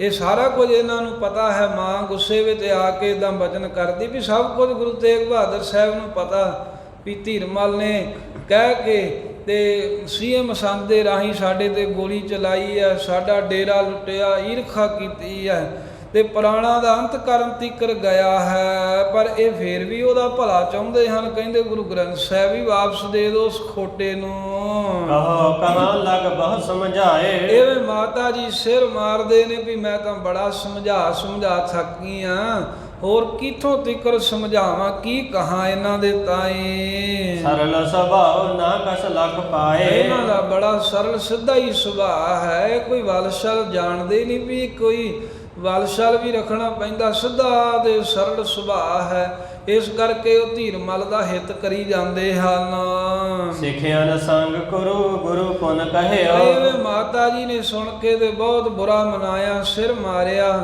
ਇਹਨੇ ਨੂੰ ਜਿਹੜੇ ਸਿੱਖ ਲਾਗੇ ਖਲੋਤੇ ਸਨ, ਸਿੱਖਿਆ ਸੰਗ ਉਹਨਾਂ ਸਿੱਖਾਂ ਨੂੰ ਗੁਰੂ ਤੇਗ ਬਹਾਦਰ ਸਾਹਿਬ ਜੀ ਨੇ ਬਚਨ ਕੀਤਾ। ਧੀਰਮਲ ਕੋ ਹਮ ਇਹ ਲਹਿਓ। ਬਾਦਸ਼ਾਹ ਕਹਿੰਦੇ ਵੀ ਸਾਰੇ ਗੱਲ ਸੁਣ ਲਓ ਵੀ ਅਸੀਂ ਇਹ ਗੱਲ ਜਾਣੀ ਹੈ ਵੀ ਇਹ ਗੁਰੂ ਗ੍ਰੰਥ ਸਾਹਿਬ ਧੀਰਮਲ ਦਾ ਹੈ, ਉਹਦੇ ਕੋਲ ਸੀ ਤਾਂ ਤੁਸੀਂ ਖੋਹ ਕੇ ਲਿਆਂਦਾ, ਸਾਨੂੰ ਨਹੀਂ ਠੀਕ ਲੱਗਾ। ਇਹ ਗੁਰੂ ਗ੍ਰੰਥ ਸਾਹਿਬ ਦਾ ਸਰੂਪ ਧੀਰਮਲ ਦੇ ਕੋਲ ਹੀ ਹੋਣਾ ਚਾਹੀਦਾ ਹੈ। ਕੋ ਅਬ ਗਮਨ ਲੈ ਕਰ ਜਾਵੋ। ਇਸ ਕਰਕੇ ਸਿੱਖਾਂ ਨੂੰ ਮਹਾਰਾਜ ਕਹਿੰਦੇ ਕੋਈ ਤੁਹਾਡੇ ਚੋਂ ਜਾਓ ਤੇ ਲੈ ਕਰਕੇ ਕਰਤਾਰਪੁਰ ਜਾਵੋ ਗੁਰੂ ਗ੍ਰੰਥ ਸਾਹਿਬ। ਸੰਪੋ ਜਾਏ ਤਿਸੇ ਕੈ ਪਾਹੋ। ਤੇ ਜਾ ਕਰਕੇ ਧੀਰਮਲ ਦੇ ਪਾਸ ਇਹ ਗੁਰੂ ਗ੍ਰੰਥ ਸਾਹਿਬ ਜੀ ਸੌਂਪ ਦਿਓ, ਉਹਨੂੰ ਦੇ ਆਓ ਵੀ ਆ ਲੈ ਭਈ ਤੂੰ ਸੇਵਾ ਸੰਭਾਲ ਕਰ। ਹਮਰੇ ਸੰਗ ਨ ਰਾਖਨ ਕਰੋ। ਹਾਂ ਕਿਉਂਕਿ ਫਿਰ ਪੜਿਓ ਹਮਰੇ ਸੰਗ ਨ ਰਾਖਨ ਕਰੋ। ਮਹਾਰਾਜ ਕਹਿੰਦੇ ਸਾਡੇ ਨਾਲ ਨਾ ਰੱਖੋ, ਅਸੀਂ ਇਦਾਂ ਕਿਸੇ ਦੀ ਭਾਵੇਂ, ਕਿਉਂਕਿ ਗੁਰੂ ਸਾਹਿਬ ਦਾ ਨਿਸ਼ਚਾ ਇਹ ਸੀ ਵੀ ਭਾਵੇਂ ਅੰਮ੍ਰਿਤ ਹੀ ਹੋਵੇ, ਹੈ ਤਾਂ ਗੁਰੂ ਗ੍ਰੰਥ ਸਾਹਿਬ ਦੀ ਬਾਣੀ ਅੰਮ੍ਰਿਤ ਹੈ, ਪਰ ਕਹਿੰਦੇ ਵੀ ਅੰਮ੍ਰਿਤ ਵੀ ਜਿਹੜਾ ਖੋਹ ਕੇ ਪੀਣਾ ਹੈ ਵੀ ਜ਼ਹਿਰ ਹੈ। ਗੁਰੂ ਗ੍ਰੰਥ ਸਾਹਿਬ ਦਾ ਸਰੂਪ ਸਤਿਗੁਰੂ ਸਾਹਿਬ ਜੀ ਕਹਿੰਦੇ ਵੀ ਇਦਾਂ ਤੁਸੀਂ ਜਿੱਦਾਂ ਲਿਆ ਜੇ ਆਪ ਉਹ ਦੇ ਜਾਂਦਾ, ਖੁਦ ਉਹਦੀ ਇੱਛਾ ਹੁੰਦੀ ਤਾਂ ਫਿਰ ਗੱਲ ਹੋਰ ਸੀ, ਪਰ ਤੁਸੀਂ ਉਹਦੇ ਕੋਲੋਂ ਖੋਹ ਕੇ ਜ਼ੋਰ ਦੇ ਨਾਲ ਲੈ ਕੇ ਆਏ ਹੋ। ਇਹ ਗੱਲ ਨਹੀਂ ਸਾਨੂੰ ਚੰਗੀ ਲੱਗਦੀ, ਸਾਡੇ ਨਾਲ ਇਹ ਸਰੂਪ ਨਹੀਂ ਰਹਿਣਾ ਚਾਹੀਦਾ। ਇਸ ਕਰਕੇ ਸ੍ਰੀ ਕਰਤਾਰਪੁਰ ਲੈ ਧਰੋ। ਤੇ ਸਿੱਖਾਂ ਨੂੰ ਮਹਾਰਾਜ ਕਹਿੰਦੇ ਜਾਓ ਵੀ ਕੋਈ ਕਰਤਾਰਪੁਰ ਨੂੰ ਲੈ ਕੇ ਚਲੇ ਜਾਵੋ। ਸੁਣ ਸਿੱਖਿਆ ਨ ਸਭ ਜੋਰੇ ਹੱਥ। ਮਹਾਰਾਜ ਦਾ ਬਚਨ ਸੁਣ ਕੇ ਸਾਰੇ ਸਿੱਖਾਂ ਨੇ ਹੱਥ ਜੋੜ ਲਏ। ਹੋਏ ਨਿਮਰ ਬੋਲੇ ਗੁਰ ਸਾਥ। ਉਹਦੇ ਨਿਮਰਤਾਵਾਨ ਹੋ ਕੇ ਸਤਿਗੁਰੂ ਸਾਹਿਬ ਜੀ ਨੂੰ ਕਹਿਣ ਲੱਗੇ ਵੀ ਮਹਾਰਾਜ ਹੈਗੇ ਤਾਂ ਅਸੀਂ ਤੁਹਾਡੇ ਸਿੱਖ, ਤੇ ਪਾਤਸ਼ਾਹ ਤੁਹਾਡੇ ਹੁਕਮ ਤੋਂ ਜਾ ਨਹੀਂ ਸਕਦੇ ਬਾਹਰ, ਪਰ ਫੇਰ ਵੀ ਇੱਕ ਸਾਡੀ ਬੇਨਤੀ ਸੁਣੋ। ਧੀਰਮਲ ਤਨ ਮਨ ਤੇ ਖੋਟਾ। ਮਹਾਰਾਜ ਜਿਹੜੇ ਧੀਰਮਲ ਦੇ ਕੋਲ ਜਾਣ ਨੂੰ ਤੁਸੀਂ ਸਾਨੂੰ ਕਹਿੰਦੇ ਹੋ ਤਾਂ ਤਨ ਮਨ ਕਰਕੇ ਖੋਟਾ, ਬਹੁਤਾ ਹੀ ਬੁਰਾ, ਬੜਾ ਦੁਸ਼ਟ ਪਾਪੀ ਭੈੜਾ ਚੰਦਰਾ ਹੈ। ਇਸ ਕੇ ਦੇਖਣ ਤੇ ਬਹੁਤ ਟੋਟਾ।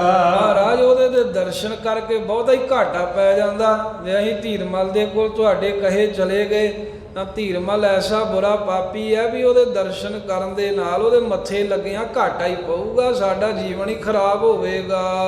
ਗੁਰ ਨਿੰਦਕ ਬੜ ਪਾਪ ਕਮਾਏ। ਮਹਾਰਾਜ ਨਾਲੇ ਉਹ ਗੁਰੂ ਨਿੰਦਕ ਹੈ, ਤੁਹਾਡੇ ਬਾਰੇ ਬਹੁਤ ਮਾੜਾ ਚੰਗਾ ਬੋਲਿਆ ਏ, ਤੇ ਤੁਹਾਡੇ ਤੇ ਗੋਲੀ ਚਲਾ ਕੇ ਉਹਨੇ ਵੱਡਾ ਪਾਪ ਕਰਮ ਕੀਤਾ ਹੈ। ਕਹਿ ਕਰ ਤੁਮ ਪਰ ਤੁਪਕ ਚਲਾਏ। ਆ ਵੇਖੋ ਸੀਏ ਮਸੰਦ ਨੂੰ ਕਹਿ ਕੇ ਤੁਹਾਡੇ ਤੇ ਗੋਲੀ ਦਾ ਵਾਰ ਕੀਤਾ ਉਸ ਪਾਪੀ ਨੇ। ਕਰੇ ਸਦਾ ਦੁਸ਼ਟਨ ਕੀ ਸੰਗਤ। ਤੇ ਮਹਾਰਾਜ ਜਿਹੜਾ ਧੀਰ ਮੱਲ ਹੈ ਉਹ ਦੁਸ਼ਟ ਭੈੜੇ ਬੰਦੇ ਜਿਹੜੇ ਬਿਲਕੁਲ ਨਿਘੜਤ ਜੇ ਬੰਦੇ ਗਰਕੇ ਹੁੰਦੇ ਜਹਾਨੋਂ ਧੱਕੇ ਇਹੋ ਜਿਹੇ ਬੰਦੇ ਦੇ ਆਪਣੇ ਚਾਰ ਸਫੇਰੇ ਰੱਖਦਾ ਤੇ ਉਹਨਾਂ ਦੀ ਤਾਂ ਉਹ ਸੰਗਤ ਕਰਦਾ ਹੈ। ਉਤਮ ਜਨ ਜਿਸ ਕੀ ਨਹਿ ਪੰਗਤ। ਤੇ ਜਿਹੜਾ ਕੋਈ ਉੱਤਮ ਭਲਾ ਪੁਰਖ ਹੁੰਦਾ ਜਿਹੜਾ ਰੱਬ ਦਾ ਭੈ ਗੁਰੂ ਦਾ ਭੈ ਅਦਬ ਮੰਨਣ ਵਾਲਾ ਨਾਮ ਬਾਣੀ ਦਾ ਅਭਿਆਸੀ ਇਹੋ ਜਿਹਾ ਤਾਂ ਉਹਦੀ ਕਿਤੇ ਸਭਾ ਦੇ ਵਿੱਚ ਬੰਦਾ ਆ ਕੇ ਬਹਿੰਦਾ ਹੀ ਨਹੀਂ। ਸਭ ਦੁਸ਼ਟ ਮਸੰਦ ਲੋਟੂ ਟੋਲਾ ਇਕੱਠਾ ਹੋਇਆ ਧੀਰ ਮੱਲ ਦੇ ਮਾਰ ਚਾਰ ਸਫੇਰੇ ਤੇ ਭਲਾ ਪੁਰਖ ਕਦੀ ਉਹਦੀ ਸੰਗਤ ਵਿੱਚ ਆ ਕੇ ਬੈਠਾ ਹੀ ਨਹੀਂ ਆ। ਹਮ ਤਿਸ ਕੀ ਦਿਸ ਮੁਖ ਨਹਿ ਕਰੇ। ਇਸ ਕਰਕੇ ਮਹਾਰਾਜ ਭਾਵੇਂ ਤੁਸੀਂ ਸਾਡੇ ਤੇ ਨਾਰਾਜ਼ ਹੋਵੋ ਅਸੀਂ ਨਹੀਂ ਮਹਾਰਾਜ ਧੀਰ ਮੱਲ ਦੇ ਵੱਲ ਮੁਖ ਕਰਨਾ ਉਹਦੇ ਤਾਂ ਮੱਥੇ ਨਹੀਂ ਲੱਗਣਾ ਦੁਸ਼ਟ ਦੇ। ਮਿਲਦੇ ਕੀ ਬਾਸਾ ਨਹਿ ਧਰੇ। ਅਸੀਂ ਤਾਂ ਉਹਦੇ ਨਾਲ ਮਿਲਣ ਦੀ ਇੱਛਾ ਹੀ ਨਹੀਂ ਰੱਖਦੇ। ਜਦੋਂ ਦਾ ਮਹਾਰਾਜ ਉਹਨੇ ਤੁਹਾਡੇ ਤੇ ਇਦਾਂ ਦਰੋਹ ਕਮਾਇਆ ਹੈ ਸਾਡੇ ਦਾ ਮਨ 'ਚ ਇਹ ਵੀ ਕਦੀ ਇੱਛਾ ਨਹੀਂ ਹੈਗੀ ਵੀ ਧੀਰ ਮੱਲ ਦੇ ਨਾਲ ਮਿਲੀਏ ਮਲਾਈਏ ਅਸੀਂ। ਰਾਵਰ ਕੋ ਅਪਰਾਧੀ ਭਾਰੋ। ਮਹਾਰਾਜ ਆਪ ਜੀ ਦਾ ਬਹੁਤ ਵੱਡਾ ਅਪਰਾਧੀ ਬਹੁਤ ਵੱਡਾ ਗੁਨਾਹਗਾਰ ਹੈ। ਹਮ ਬਿਲੋਕ ਨ ਸਕੇ ਸਹਾਰੋ। ਤੇ ਅਸੀਂ ਮਹਾਰਾਜ ਉਹਨੂੰ ਵੇਖ ਕੇ ਸਹਾਰ ਨਹੀਂ ਸਕਾਂਗੇ। ਇਹ ਨਾ ਹੋਵੇ ਵੀ ਸਾਨੂੰ ਤੁਸੀਂ ਕਹਿੰਦੇ ਜਾਓ ਤੇ ਅਸੀਂ ਫੜ ਫੁੜ ਕੇ ਉਹਦਾ ਸੋਧਾ ਸਾਦਾ ਲਾ ਦੇਣਾ ਫਿਰ ਤੁਸੀਂ ਨਾਰਾਜ਼ ਹੋਵੋਗੇ। ਸਾਡੇ ਕੋਲ ਨਹੀਂ ਪਾਪੀ ਵੇਖਿਆ ਜਾਂਦਾ ਸਾਡਾ ਤੇ ਖੂਨ ਖੋਲਦਾ ਏ ਉਹਦੇ ਵੱਲ ਵੇਖ ਕੇ ਵੀ ਇਹਨੇ ਸਾਡੇ ਗੁਰੂ ਤੇ ਗੋਲੀ ਚਲਾਈ ਆ। ਸੁਣ ਗੁਰ ਸਭ ਸਿੱਖਨ ਕੀ ਬੇਨਤੀ। ਐਵੇਂ ਸਾਰੇ ਸਿੱਖਾਂ ਨੇ ਹੱਥ ਜੋੜ ਜੋੜ ਬੇਨਤੀਆਂ ਕੀਤੀਆਂ ਮਹਾਰਾਜ ਅਸੀਂ ਤੁਹਾਡੇ ਸਿੱਖ ਹਾਂ ਪਰ ਧੀਰ ਮੱਲ ਵੱਲ ਨਹੀਂ ਤੁਹਾਡੇ ਕਹੇ ਤੇ ਵੀ ਜਾਵਾਂਗੇ ਉਧਰ ਨਹੀਂ ਜਾਣਾ ਉਹਦੇ ਦੁਸ਼ਟ ਦੇ ਮੱਥੇ ਨਹੀਂ ਲੱਗਣਾ ਸਾਡਾ ਜੀਵਨ ਗਰਕ ਹੋ ਜਾਊਗਾ। ਮਸਾਂ ਤੁਹਾਡੇ ਦਰਸ਼ਨ ਕਰਕੇ ਜ਼ਿੰਦਗੀ ਸਬਰੀ ਹੈ। ਐਵੇਂ ਸਿੱਖਾਂ ਦੀਆਂ ਬੇਨਤੀਆਂ ਸੁਣ ਸੁਣ ਕੇ ਗੁਰੂ ਤੇਗ ਬਹਾਦਰ ਸਾਹਿਬ ਨੇ ਮਨ ਮਹਿ ਗਿਣਤ ਰਹੇ ਗਨ ਗਿਣਤੀ। ਆਸ਼ਾ ਆਪਣੇ ਮਨ ਵਿੱਚ ਹੀ ਵਿਚਾਰਾਂ ਕਰਦੇ ਹਨ ਵੀ ਇਹ ਤਾਂ ਜਾਣ ਤੋਂ ਇਨਕਾਰੀ ਹੋ ਗਏ ਆ ਫਿਰ ਕਿਵੇਂ ਇਹ ਗੁਰੂ ਗ੍ਰੰਥ ਸਾਹਿਬ ਦਾ ਸਰੂਪ ਉੱਥੇ ਪਹੁੰਚਾਇਆ ਜਾਵੇ। ਨਾਹਨ ਗ੍ਰੰਥ ਸਾਹਿਬ ਹਮ ਰਾਖੇ। ਕਿਉਂਕਿ ਭਾਵੇਂ ਜੋ ਮਰਜ਼ੀ ਹੋਵੇ ਗੁਰੂ ਗ੍ਰੰਥ ਸਾਹਿਬ ਦਾ ਸਰੂਪ ਆਪਣੇ ਪਾਸ ਨਹੀਂ ਅਸੀਂ ਰੱਖਾਂਗੇ। ਟਿਕ ਪਹੁੰਚੇ ਜਿਤ ਅਬਲਾਖੇ। ਸਾਡੇ ਚਿੱਤ ਦੀ ਅਬਲਾਖਾ ਹੈ ਵੀ ਇਹ ਧੀਰ ਮੱਲ ਦੇ ਕੋਲ ਹੀ ਪਹੁੰਚ ਜਾਵੇ। ਸਾਧ ਸੰਗਤ ਜੀ ਇਹ ਦੋ ਕਾਰਨ ਹੈ। ਇੱਕ ਤਾਂ ਮਹਾਰਾਜ ਨੇ ਕਿਹਾ ਵੀ ਤੁਸੀਂ ਖੋਹ ਕੇ ਲਿਆਂਦਾ। ਦੂਸਰਾ ਸਤਿਗੁਰਾਂ ਨੂੰ ਤੇ ਪਤਾ ਹੈ ਸਿੱਖਾਂ ਨੂੰ ਨਹੀਂ ਪਤਾ ਵੀ ਜਿੱਥੇ ਅਸੀਂ ਜਾ ਰਹੇ ਹਾਂ ਉੱਥੇ ਬਹੁਤ ਵੱਡੇ ਧਰਮ ਯੁੱਧ ਹੋਣੇ ਹਨ। ਜਿਵੇਂ ਮਹਾਰਾਜ ਸਾਹਿਬ ਦੇ ਵੱਡੇ ਵੱਡੇ ਗ੍ਰੰਥ ਖਜ਼ਾਨੇ ਸਰਸਾ ਦੇ ਵਿੱਚ ਰੁੜ ਗਏ ਦਮਦਮੀ ਸਰੂਪ ਨਹੀਂ ਕਿਤੇ ਉਹ ਪ੍ਰਾਪਤ ਹੁੰਦਾ ਵੀ ਇਹ ਧੀਰ ਮੱਲ ਦੇ ਕੋਲ ਪਿਆ ਰਹੂਗਾ ਤੇ ਇੱਥੇ ਫਿਰ ਸੁਰੱਖਿਅਤ ਰਹੂਗਾ। ਤੇ ਉਹੀ ਗੱਲ ਹੈ ਵੇਖ ਲਓ ਹੋਰ ਪੁਰਾਤਨ ਗ੍ਰੰਥ ਬਹੁਤੇ ਨਹੀਂ ਮਿਲਦੇ ਪਰ ਉਹ ਧੀਰ ਮੱਲ ਨੂੰ ਮਹਾਰਾਜ ਸਾਹਿਬ ਨੇ ਬਹੁਤ ਲੰਮਾ ਸੋਚ ਕੇ ਕਰਤਾਰਪੁਰ ਸਰੂਪ ਭੇਜਿਆ ਸੀ। ਤੇ ਹੁਣ ਤੀਕਰ ਵੀ ਉਹ ਪਾਵਨ ਸਰੂਪ ਜੋ ਗੁਰੂ ਅਰਜਨ ਦੇਵ ਸਾਹਿਬ ਜੀ ਨੇ ਲਿਖਾਇਆ ਭਾਈ ਗੁਰਦਾਸ ਜੀ ਨੇ ਲਿਖਿਆ ਉਹ ਪਾਵਨ ਸਰੂਪ ਹਾਲਾਂ ਵੀ ਵੇਖੋ ਸੁਭਾਏਮਾਨ ਹੈ ਕਰਤਾਰਪੁਰ। ਇਹ ਲੰਮੀ ਦੀਰਘ ਵਿਚਾਰ ਲੰਮੀ ਸੋਚ ਸੀ ਮਹਾਰਾਜ ਦੀ ਵੀ ਅਸੀਂ ਉਧਰ ਧਰਮ ਹਿੱਤ ਬੜੇ ਕਾਰਜ ਕਰਨੇ ਆ ਤੇ ਉੱਥੇ ਵੇਖ ਲਓ ਕਿੱਡੇ ਵੱਡੇ ਵੱਡੇ 9 ਮਣ ਭਾਰਾ ਗ੍ਰੰਥ ਸੀ ਜੋ ਮਹਾਰਾਜ ਗੁਰੂ ਕਲਗੀਧਰ ਸਾਹਿਬ ਜੀ ਨੇ ਰਚਿਆ। ਸਰਸਾ ਦੀ ਭੇਟ ਹੋ ਗਿਆ ਸਾਰਾ ਖਜ਼ਾਨਾ ਬਹੁਤੀ ਬਾਣੀ ਬਹੁਤੀਆਂ ਲਿਖਤਾਂ ਇਦਾਂ ਰੋੜੀ ਗਈਆਂ। ਸੋ ਇਹ ਭਵਿੱਖ ਗੁਰੂ ਤੇਗ ਬਹਾਦਰ ਸਾਹਿਬ ਹੀ ਜਾਣਦੇ ਨੇ ਹੋਰ ਸਿੱਖਾਂ ਨੂੰ ਨਹੀਂ ਪਤਾ। ਤਾਂ ਕਰਕੇ ਮਹਾਰਾਜ ਕਹਿੰਦੇ ਵੀ ਭਾਵੇਂ ਸਿੱਖ ਕਹਿੰਦੇ ਅਸੀਂ ਜਾਣਾ ਨਹੀਂ ਕਰਤਾਰਪੁਰ ਪਰ ਇਹ ਸਰੂਪ ਅਸੀਂ ਜਿਵੇਂ ਕਿਵੇਂ ਵੀ ਆਪਣੇ ਕੋਲ ਨਹੀਂ ਰੱਖਾਂਗੇ। ਸਾਡੀ ਇੱਛਾ ਹੈ ਵੀ ਉਹਦੇ ਕੋਲ ਹੀ ਪਹੁੰਚ ਜਾਵੇ। ਮਾਤ ਨਾਨਕੀ ਵਰਜਤ ਹੇਰ। ਤੇ ਜਦੋਂ ਮਹਾਰਾਜ ਇਦਾਂ ਕਰਦੇ ਆ ਤੇ ਵੇਖ ਵੇਖ ਕੇ ਮਾਤਾ ਨਾਨਕੀ ਜੀ ਵਰਜਦੇ ਰੋਕਦੇ ਨੇ ਵੀ ਮਹਾਰਾਜ ਤੁਸੀਂ ਇਹ ਸਰੂਪ ਨਾ ਦਿਓ ਇੱਥੇ ਆਪਣੇ ਕੋਲ ਆਇਆ ਹੈ ਮਸਾਂ ਤਾਂ ਰਹਿਣ ਦਿਓ ਦਰਸ਼ਨ ਕਰਾਂਗੇ ਬਾਣੀ ਪੜਿਆ ਕਰਾਂਗੇ। ਇਹ ਸੁਤ ਕਿਉਂ ਹਟ ਕਰੋ ਪਡੇਰ। ਕਹਿੰਦੀ ਹੈ ਹੇ ਪੁੱਤਰ ਗੁਰੂ ਤੇਗ ਬਹਾਦਰ ਸਾਹਿਬ ਕਿਉਂ ਤੁਸੀਂ ਵੱਡਾ ਹੱਥ ਧਾਰਿਆ ਹੋਇਆ ਜੇ ਸਾਰੇ ਬੇਨਤੀ ਕਰ ਰਹੇ ਆ ਤਾਂ ਮੰਨ ਜਾਓ ਮਹਾਰਾਜ ਇਹਨਾਂ ਦੀ ਗੱਲ। ਮਾਂ ਵੀ ਕਹਿ ਰਹੀ ਹੈ ਮਾਂ ਦੀ ਵੀ ਮੰਨ ਜਾਓ ਤੇ ਨਾ ਦਿਓ ਧੀਰ ਮੱਲ ਨੂੰ ਸਰੂਪ। ਦੁਰਲਭ ਵਸਤੂ ਆਪਨ ਵਡਨ ਕੀ। ਮਹਾਰਾਜ ਵੱਡੇ ਆਪਣੇ ਵੱਡੇ ਸਤਿਗੁਰਾਂ ਦੀ ਦੁਰਲਭ ਅਮੋਲਕ ਦਾਤ ਹੈ। ਬਹੁਰ ਨ ਪ੍ਰਾਪਤ ਅਨਕ ਜਤ ਜਤਨ ਕੀ। ਫੇਰ ਨਹੀਂ ਪ੍ਰਾਪਤ ਹੋਵੇਗੀ ਜਿੰਨੇ ਮਰਜੀ ਕੋਈ ਯਤਨ ਕਰੇ, ਹੀਲੇ ਵਸੀਲੇ ਕਰਦਾ ਰਹੇ। ਨਹਿ ਦੀਜੇ ਨਿਜ ਸਾਥ ਰਖੀਜੈ। ਸ੍ਰੀ ਮਾਤਾ ਨਾਨਕੀ ਜੀ ਵੀ ਕਹਿੰਦੇ ਆ, ਹੈ ਪੁੱਤਰ ਗੁਰੂ ਗ੍ਰੰਥ ਸਾਹਿਬ ਧੀਰਮਲ ਨੂੰ ਨਾ ਦਿਓ, ਆਪਣੇ ਨਾਲ ਹੀ ਰੱਖੋ। ਜਿੱਥੇ ਵੀ ਤੁਸੀਂ ਜਾਓ ਉੱਥੇ ਹੀ ਲੈ ਚਲੀਏ ਆਪਾਂ। ਨੀਕੇ ਹਿਰਦੈ ਵਿਚਾਰ ਲਖੀਜੈ। ਆਏ ਆਪਣੇ ਹਿਰਦੇ 'ਚ ਇਸ ਗੱਲ ਨੂੰ ਚੰਗੀ ਤਰ੍ਹਾਂ ਮਹਾਰਾਜ ਜੀ ਜਾਣ ਕੇ ਵਿਚਾਰ ਲਵੋ ਵੀ ਇਸ ਤੋਂ ਅਮੋਲ ਹੋਰ ਕੁਝ ਨਹੀਂ ਹੈ ਜੋ ਤੁਸੀਂ ਧੀਰਮਲ ਨੂੰ ਦੇਣਾ ਚਾਹੁੰਦੇ ਹੋ। ਰਿਪੁ ਕਸੁ ਤਦਾਰਕ ਹੋਏ। ਕਿਉਂਕਿ ਜਿਹੜਾ ਵੈਰੀ ਹੁੰਦਾ ਹੈ ਤੁਸੀਂ ਤਾਂ ਉਹਦਾ ਭਲਾ ਹੀ ਕਰੀ ਜਾਂਦੇ, ਉਹਨੂੰ ਥੋੜੀ ਬਹੁਤ ਸਜ਼ਾ ਤਾਂ ਹੋਵੇ, ਵੈਰੀ ਨੂੰ ਥੋੜਾ ਬਹੁਤ ਦੰਡ ਦਿੱਤਾ ਹੋਵੇ, ਥੋੜੀ ਬਹੁਤ ਉਹਦੇ ਵਧੀਕੀਆਂ ਦੇ ਰੋਗ ਤਾਂ ਲੱਗਣੀ ਚਾਹੀਦੀ ਹੈ। ਜੇ ਲੈ ਆਏ ਹਨ ਸਰੂਪ ਤਾਂ ਉਹਨੂੰ ਵੀ ਤਾਂ ਪਤਾ ਲੱਗੇ ਨਾ ਵੀ ਮੈਂ ਵਧੀਕੀਆਂ ਕਰਦਾ ਸਾਂ। ਕਰੀ ਅਵਗਿਆ ਲੈ ਫਲ ਸੋਏ। ਜਿਹੜੀ ਉਹਨੇ ਤੁਹਾਡੀ ਬੇਅਦਬੀ ਕੀਤੀ ਉਹਦਾ ਫਲ ਵੀ ਤਾਂ ਹੁਣ ਉਹਨੂੰ ਮਿਲਣਾ ਚਾਹੀਦਾ ਹੈ। ਫੇਰ ਵੀ ਤੁਸੀਂ ਇਹੀ ਸੋਚਦੇ ਹੋ ਵੀ ਧੀਰਮਲ ਦੁਖੀ ਹੋਊਗਾ, ਉਹ ਤਾਂ ਰੋਜ਼ ਦੁੱਖ ਦੇ ਨਾਲ ਤੇ ਬਹੁਤ ਹੀ ਕਲਪਦਾ ਹੋਊਗਾ ਵੀ ਉਹ ਵਾਪਸ ਦੇ ਦੀ। ਹਾਲਾਂ ਵੀ ਮਹਾਰਾਜ ਤੁਹਾਨੂੰ ਉਹਦਾ ਹੀ ਦੁੱਖ ਦਿਖਦਾ ਹੈ, ਉਹਨੂੰ ਥੋੜੀ ਬਹੁਤ ਸਜ਼ਾ, ਥੋੜਾ ਬਹੁਤ ਸੇਕ ਤਾਂ ਲੱਗ ਲੈਣ ਦਿਓ। ਅਦਕ ਸਰੇਕਾ ਔਰ ਮਹਿ ਧਾਰੇ। ਉਹ ਤਾਂ ਨਹੀਂ ਤੁਹਾਡੇ ਬਾਰੇ ਭਲਾ ਸੋਚਦਾ। ਧੀਰਮਲ ਤਾਂ ਆਪਣੇ ਦਿਲ 'ਚ ਹਿਰਦੇ 'ਚ ਬੜਾ ਸ਼ਰੀਕਾ, ਤੁਹਾਡੇ ਨਾਲ ਨਫ਼ਰਤ ਰੱਖਦਾ ਹੈ। ਨਹਿ ਵਡਿਆਈ ਤਨਕ ਵਿਚਾਰੇ। ਵੇਖੋ ਤੁਸੀਂ ਉਹਦੇ ਪਿਤਾ ਦੇ ਛੋਟੇ ਭਾਈ ਚਾਚਾ ਜੀ ਲੱਗਦੇ ਹੋ, ਪਰ ਤੁਹਾਡੀ ਇਹ ਵਡਿਆਈ ਉਹ ਤਨਕ ਮਾਤਰ ਵੀ ਜਾਣਦਾ ਹੀ ਕੁਝ ਨਹੀਂ। ਉਹਦੇ ਮਨ ਵਿੱਚ ਮਾਸਾ ਵੀ ਲਿਹਾਜ਼ ਨਹੀਂ ਹੈ ਵੀ ਗੁਰੂ ਤੇਗ ਬਹਾਦਰ ਸਾਹਿਬ ਮੇਰੇ ਚਾਚਾ ਜੀ ਹਨ ਤੇ ਮੈਂ ਇਹਨਾਂ ਅੱਗੇ ਝੁੱਕ ਕੇ ਰਹਿਣਾ ਹੈ। ਹੈ ਭਤੀਜਾ ਬੜ ਅਹੰਕਾਰ। ਹੈਗਾ ਤੇ ਮਹਾਰਾਜ ਤੁਹਾਡਾ ਭਤੀਜਾ ਹੈ, ਪਰ ਹੈ ਬੜਾ ਹੰਕਾਰਿਆ, ਬਹੁਤਾ ਹੀ ਆਫਰਿਆ ਫਿਰਦਾ ਧੀਰਮਲ। ਨਹਿ ਜਿਸ ਕੋ ਕਸ ਰਹਿ ਵਿਚਾਰ। ਮਹਾਰਾਜ ਉਹਦੇ ਕੋਲ ਕੋਈ ਚੰਗਾ ਵਿਚਾਰ ਰਹਿ ਹੀ ਨਹੀਂ ਗਿਆ, ਬਿਲਕੁਲ ਐਵੇਂ ਲੋਭ ਹਲਕਾਏ ਕੁੱਤੇ ਵਰਗਾ ਲੋਭੀ ਹੋਇਆ ਫਿਰਦਾ। ਕੋਈ ਚੰਗਾ ਵਿਚਾਰ, ਕੋਈ ਗੰਭੀਰਤਾ, ਕੋਈ ਸੱਚ ਧਰਮ ਕੁਝ ਵੀ ਧੀਰਮਲ ਦੇ ਪੱਲੇ ਨਹੀਂ ਹੈ। ਕਿਸੇ ਰੀਤ ਤੇ ਅਦਬ ਨ ਰਾਖਾ। ਉਹਨੇ ਤਾਂ ਮਹਾਰਾਜ ਕਿਸੇ ਤਰ੍ਹਾਂ ਵੀ ਤੁਹਾਡਾ ਸਤਿਕਾਰ ਨਹੀਂ ਕੀਤਾ, ਨਾ ਆਪਣੇ ਤੋਂ ਵੱਡੇ ਜਾਣ ਕੇ, ਨਾ ਆਪਣੇ ਚਾਚਾ ਜਾਣ ਕੇ, ਨਾ ਗੁਰਗੱਦੀ ਤੇ ਬੈਠਿਆਂ ਜਾਣ ਕੇ, ਜਿਵੇਂ ਕਿਵੇਂ ਵੀ ਤੁਹਾਡਾ ਉਹਨੇ ਸਤਿਕਾਰ ਲੋਕੋਂ ਲੱਜੋਂ ਵੀ ਕੀਤਾ ਨਹੀਂ। ਕਰਤ ਸਦਾ ਮਾਰਨ ਅਬਲਾਖਾ। ਉਹ ਤੁਹਾਨੂੰ ਮਾਰਨ ਦੀ ਬਲਾਖਾ ਇੱਛਾ ਰੱਖਦਾ ਰਿਹਾ, ਵਿਉਂਤ ਬਣਾਉਂਦਾ ਰਿਹਾ।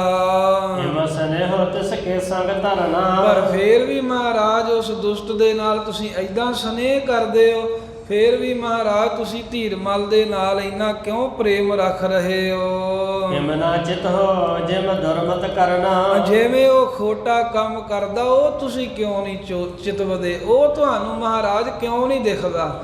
ਤੇ ਜਿਹੜਾ ਤੁਸੀਂ ਉਹਦੇ ਵੱਲ ਹਿੱਤ ਕਰੀ ਜਾਂਦੇ ਹੋ, ਉਹ ਵਧੀਕੀਆਂ ਕਰੀ ਜਾਂਦਾ, ਤੁਸੀਂ ਉਹਦੇ ਨਾਲ ਹਿੱਤ ਕਰੀ ਜਾਂਦੇ, ਤੁਹਾਨੂੰ ਮਹਾਰਾਜ ਸਾਹਿਬ ਜੀ ਉਹਦਾ ਧੱਕਾ ਕਿਉਂ ਨਹੀਂ ਦਿਖਦਾ? ਧੀਰਮਲ ਦਾ ਖੋਟਪੁਣਾ ਕਿਉਂ ਨਹੀਂ ਦਿਖਦਾ ਵੀ ਉਹ ਤਾਂ ਤੁਹਾਨੂੰ ਮਾਰਨਾ ਚਾਹੁੰਦਾ? ਤੁਸੀਂ ਕਹਿੰਦੇ ਹੋ ਵੀ ਧੀਰਮਲ ਦੁਖੀ ਨਾ ਹੋਵੇ, ਗੁਰੂ ਗ੍ਰੰਥ ਸਾਹਿਬ ਉਹਨੂੰ ਦੇ ਆਵੋ। ਸੁਣਤ ਮਾਤ ਤੇ ਧਰਮੁਖ ਮੌਨ। ਮਾਤਾ ਜੀ ਤੋਂ ਸੁਣ ਕੇ ਮਹਾਰਾਜ ਸਾਹਿਬ ਜੀ ਚੋਪੀ ਰਹੇ ਵੀ ਮਾਂ ਨੂੰ ਹੁਣ ਉੱਤਰ ਕੀ ਦਈਏ। ਸਤਿਗੁਰੂ ਸਾਹਿਬ ਜੀ ਨੇ ਮਾਤਾ ਨਾਨਕੀ ਜੀ ਨੂੰ ਕੁਝ ਬਚਨ ਨਾ ਕਿਹਾ ਅੱਗੋਂ। ਚਿਤਹਿ ਉਪਾਏ ਕਰੇ ਅਬ ਕੌਣ। ਬਸ ਮਹਾਰਾਜ ਚਿੱਤ ਵਿੱਚ ਇਹੀ ਵਿਚਾਰ ਕਰ ਰਹੇ ਆ ਵੀ ਕਿਹੜਾ ਯਤਨ ਕਰੀਏ ਜਿਹਦੇ ਨਾਲ ਇਹ ਕਰਤਾਰਪੁਰ ਚਲਿਆ ਜਾਵੇ ਸਰੂਪ। ਸਿੱਖ ਸੇਵਕ ਤਹਿ ਜਾਏ ਨ ਕੋਈ। ਕਿਉਂਕਿ ਸਿੱਖ ਸੇਵਕਾਂ ਦੇ ਜਵਾਬ ਦੇਤਾ, ਇਹ ਤਾਂ ਕਹਿੰਦੇ ਅਸੀਂ ਨਹੀਂ ਕੋਈ ਮਹਾਰਾਜ ਜਾਂਦੇ ਧੀਰਮਲ ਕੋਲ। ਲਖੇ ਮਹਾ ਅਪਰਾਧੀ ਸੋਈ। ਕਿਉਂਕਿ ਉਹਨੂੰ ਬਹੁਤ ਵੱਡਾ ਅਪਰਾਧੀ ਗੁਨਾਹਗਾਰ ਜਿਹਾ ਮੰਨਦੇ ਹਨ। ਕਰਤਾ ਜਾਣ ਕੋ ਕਰਮਨ ਕੇਰਾ। ਆਏ ਸਿੱਖਾਂ ਨੂੰ ਮਹਾਰਾਜ ਕਹਿੰਦੇ ਉਹ ਲੱਗਦਾ ਹੈ ਵੀ ਸਾਰੇ ਮਾੜੇ ਕਰਮ ਕਰਨ ਵਾਲਾ ਹੈ, ਭੈੜਾ ਹੈ ਧੀਰਮਲ। ਨਹਿ ਚਾਹਤ ਸਿੱਖ ਦਰਸ਼ਨ ਹੀਰਾ। ਇਸ ਕਰਕੇ ਕੋਈ ਵੀ ਸਿੱਖ ਧੀਰਮਲ ਦੇ ਦਰਸ਼ਨ ਹੀ ਨਹੀਂ ਕਰਨਾ ਚਾਹੁੰਦਾ, ਮੱਥੇ ਹੀ ਨਹੀਂ ਲੱਗਣਾ ਚਾਹੁੰਦਾ ਸਾਡਾ ਕੋਈ ਵੀ ਸਿੱਖ। ਕਰੇ ਪਰਨ ਤਿਸ ਮੁਖ ਨਹਿ ਲਾਗੇ। ਮਹਾਰਾਜ ਸਾਹਿਬ ਜੀ ਕਹਿੰਦੇ ਤਾਂ ਪ੍ਰਣ ਕਰੀ ਬੈਠੇ ਆ ਵੀ ਅਸੀਂ ਉਹਦੇ ਮੁਖ ਹੀ ਨਹੀਂ ਲੱਗਣਾ, ਉਹਦੇ ਮੱਥੇ ਹੀ ਨਹੀਂ ਲੱਗਣਾ ਜਾ ਕੇ, ਫਿਰ ਕਿਵੇਂ ਕੰਮ ਸਰੂਗਾ? ਕਿਮ ਪਹੁੰਚਾਏ ਗ੍ਰੰਥ ਤਿਸ ਆਗੇ। ਫਿਰ ਕਿਵੇਂ ਅਸੀਂ ਗੁਰੂ ਗ੍ਰੰਥ ਸਾਹਿਬ ਦਾ ਸਰੂਪ ਧੀਰਮਲ ਦੇ ਕੋਲ, ਉੱਥੇ ਅੱਗੇ ਕਰਤਾਰਪੁਰ ਉਹਦੇ ਪਾਸ ਪਹੁੰਚਾਵਾਂਗੇ। ਤਰਨੇ ਕੇ ਪਰ ਦੇਖ ਨਾ ਕਰਤੇ, ਇਹ ਤਾਂ ਵਿਚਾਰ ਵੀ ਕਰੀ ਜਾਂਦੇ ਨੇ ਤੇ ਨਾਲੇ ਬੇੜੀ ਦੀ ਉਡੀਕ ਕਰ ਰਹੇ ਹਨ। ਨਾਵੇਂ ਪਾਤਸ਼ਾਹ ਵੀ ਬੇੜੀ ਵੀ ਕੋਈ ਪਰਲੇ ਪਾਸਿਓਂ ਆ ਜਾਵੇ। ਇਸ ਕਾਰਜ ਕੋ ਹਿਰਦੇ ਵਿਚਰਤੇ, ਤੇ ਨਾਲੇ ਹਿਰਦੇ ਜੇ ਵਿਚਾਰਦੇ ਹਨ ਵੀ ਕਿਵੇਂ ਹੀਲਾ ਵਸੀਲਾ ਬਣੇ ਤੇ ਗੁਰੂ ਗ੍ਰੰਥ ਸਾਹਿਬ ਪਹੁੰਚ ਜਾਵੇ ਕਰਤਾਰਪੁਰ। ਜਬ ਨੌਕਾ ਚਲ ਕਰਟ ਗਿਆਈ, ਇਸ ਪਰ ਫਿਰ ਪੜਦਾ, ਜਬ ਨੌਕਾ ਚਲ ਕਰਟ ਗਿਆਈ, ਜਬ ਨੌਕਾ ਚੱਲ ਕਰ ਢਿੱਗ ਆਈ। ਫਿਰ ਇਹ ਉਡੀਕਦਿਆਂ ਸਮਾਂ ਲੰਘ ਗਿਆ। ਜਿਸ ਵੇਲੇ ਮਲਾਹਾ ਬੇੜੀ ਲੈ ਕੇ ਸਤਿਗੁਰੂ ਜੀ ਦੇ ਪਾਸ ਪਹੁੰਚੇ, ਭਏ ਅਰੂਡਨ ਤਬਹਿ ਗੁਸਾਈ, ਜਗਤ ਦੇ ਮਾਲਕ ਗੁਰੂ ਤੇਗ ਬਹਾਦਰ ਸਾਹਿਬ ਉਸ ਵੇਲੇ ਬੇੜੀ 'ਚ ਝਾਟੀ ਸਵਾਰ ਹੋ ਗਏ। ਸਿਅੰਦਨ ਡੋਰੇ ਨਰ ਸਮਦਾਏ, ਹੋਰ ਰਥ ਆਦਿਕ ਡੋਲੇ, ਹੋਰ ਜਿੰਨੇ ਵੀ ਨਾਲ ਮਨੁੱਖ ਹਨ। ਮੱਖਣ ਆਦਿਕ ਤੁਰਤ ਚੜਾਏ, ਭਾਈ ਮੱਖਣ ਸ਼ਾਲ ਬਾਣਾ ਆਦਿਕ ਹੋਰ ਜੋ ਸਿੱਖ ਨੇ ਸਾਰੇ ਝਾਟੀ ਵੱਡੇ ਸਾਰੇ ਬੇੜੇ ਵਿੱਚ ਚੜਾ ਲਏ। ਗੁਰੂ ਗ੍ਰੰਥ ਕੋ ਤਰੀ ਮਝਾਰ, ਜਦੋਂ ਗੁਰੂ ਗ੍ਰੰਥ ਸਾਹਿਬ ਜੀ ਦਾ ਸਰੂਪ ਮੰਜੀ ਸਾਹਿਬ ਦੇ ਉੱਤੇ ਸਥਾਪਨ ਹੈ, ਸੋਹਣੀ ਜਗ੍ਹਾ ਵੇਖ ਕਰਕੇ ਬੇੜੀ ਦੇ ਵਿੱਚ ਸੁਭ ਥਲ ਪਿਖ ਕਰ ਧਰਿਓ ਸੁਧਾਰ, ਜਿਹੜਾ ਉੱਚਾ ਜਿਹਾ ਥਾਂ ਹੁੰਦਾ ਥੋੜ ਬੇੜੀ ਦੇ ਵਿੱਚ ਸੋਹਣਾ ਥਾਂ ਵੇਖ ਕੇ ਬੜੇ ਅਦਬ ਦੇ ਨਾਲ ਸਵਾਰ ਫਵਾ ਕੇ ਮਹਾਰਾਜ ਨੇ ਗੁਰੂ ਗ੍ਰੰਥ ਸਾਹਿਬ ਦਾ ਸਰੂਪ ਉਹ ਅਗਲੇ ਪਾਸੇ ਰਖਾ ਦਿੱਤਾ। ਕਰਨ ਧਾਰ ਤਪ ਪ੍ਰੇਰਣ ਕਰੀ, ਤੇ ਜਿਹੜਾ ਮਲਾਹਾ ਹੈ ਉਸ ਵੇਲੇ ਉਹਨੇ ਚੱਪੂ ਫੇਰਿਆ ਤੇ ਬੇੜੀ ਨੂੰ ਪ੍ਰੇਰਿਆ, ਭਾਵ ਕਿ ਉਰਲੇ ਪਾਸੇ ਦੂਜੇ ਪਾਸੇ ਜਾਣ ਨੂੰ ਪਾਰ ਜਾਣ ਨੂੰ ਤੋਰਿਆ। ਨੀਰ ਗੰਭੀਰ ਸੀਗਰ ਚਲ ਤਰੀ, ਬੜਾ ਡੂੰਘਾ ਦਬਿਆਸ ਦਰਿਆ ਦਾ ਪਾਣੀ ਹੈ। ਮਲਾਹ ਛੇਤੀ ਛੇਤੀ ਬੇੜੀ ਚਲਾ ਰਹੇ ਨੇ ਉਸ ਉੱਪਰ। ਪਰਲੇ ਤੀਰ ਗਈ ਤਤਕਾਲਾ, ਬਹੁਤ ਛੇਤੀ ਉਰਲੇ ਕਿਨਾਰੇ ਤੋਂ ਪਰਲੇ ਪਾਸੇ ਬੇੜੀ ਪਹੁੰਚਾ ਦਿੱਤੀ ਮਲਾਹ ਨੇ। ਉਤਰ ਪਰੇ ਸਤਿਗੁਰੂ ਕਿਰਪਾਲਾ, ਤੇ ਕਿਰਪਾਲੂ ਸਤਿਗੁਰੂ ਤੇਗ ਬਹਾਦਰ ਸਾਹਿਬ ਮਹਾਰਾਜ ਝਾਟੀ ਬੇੜੀ ਤੋਂ ਉੱਤਰ ਆਏ।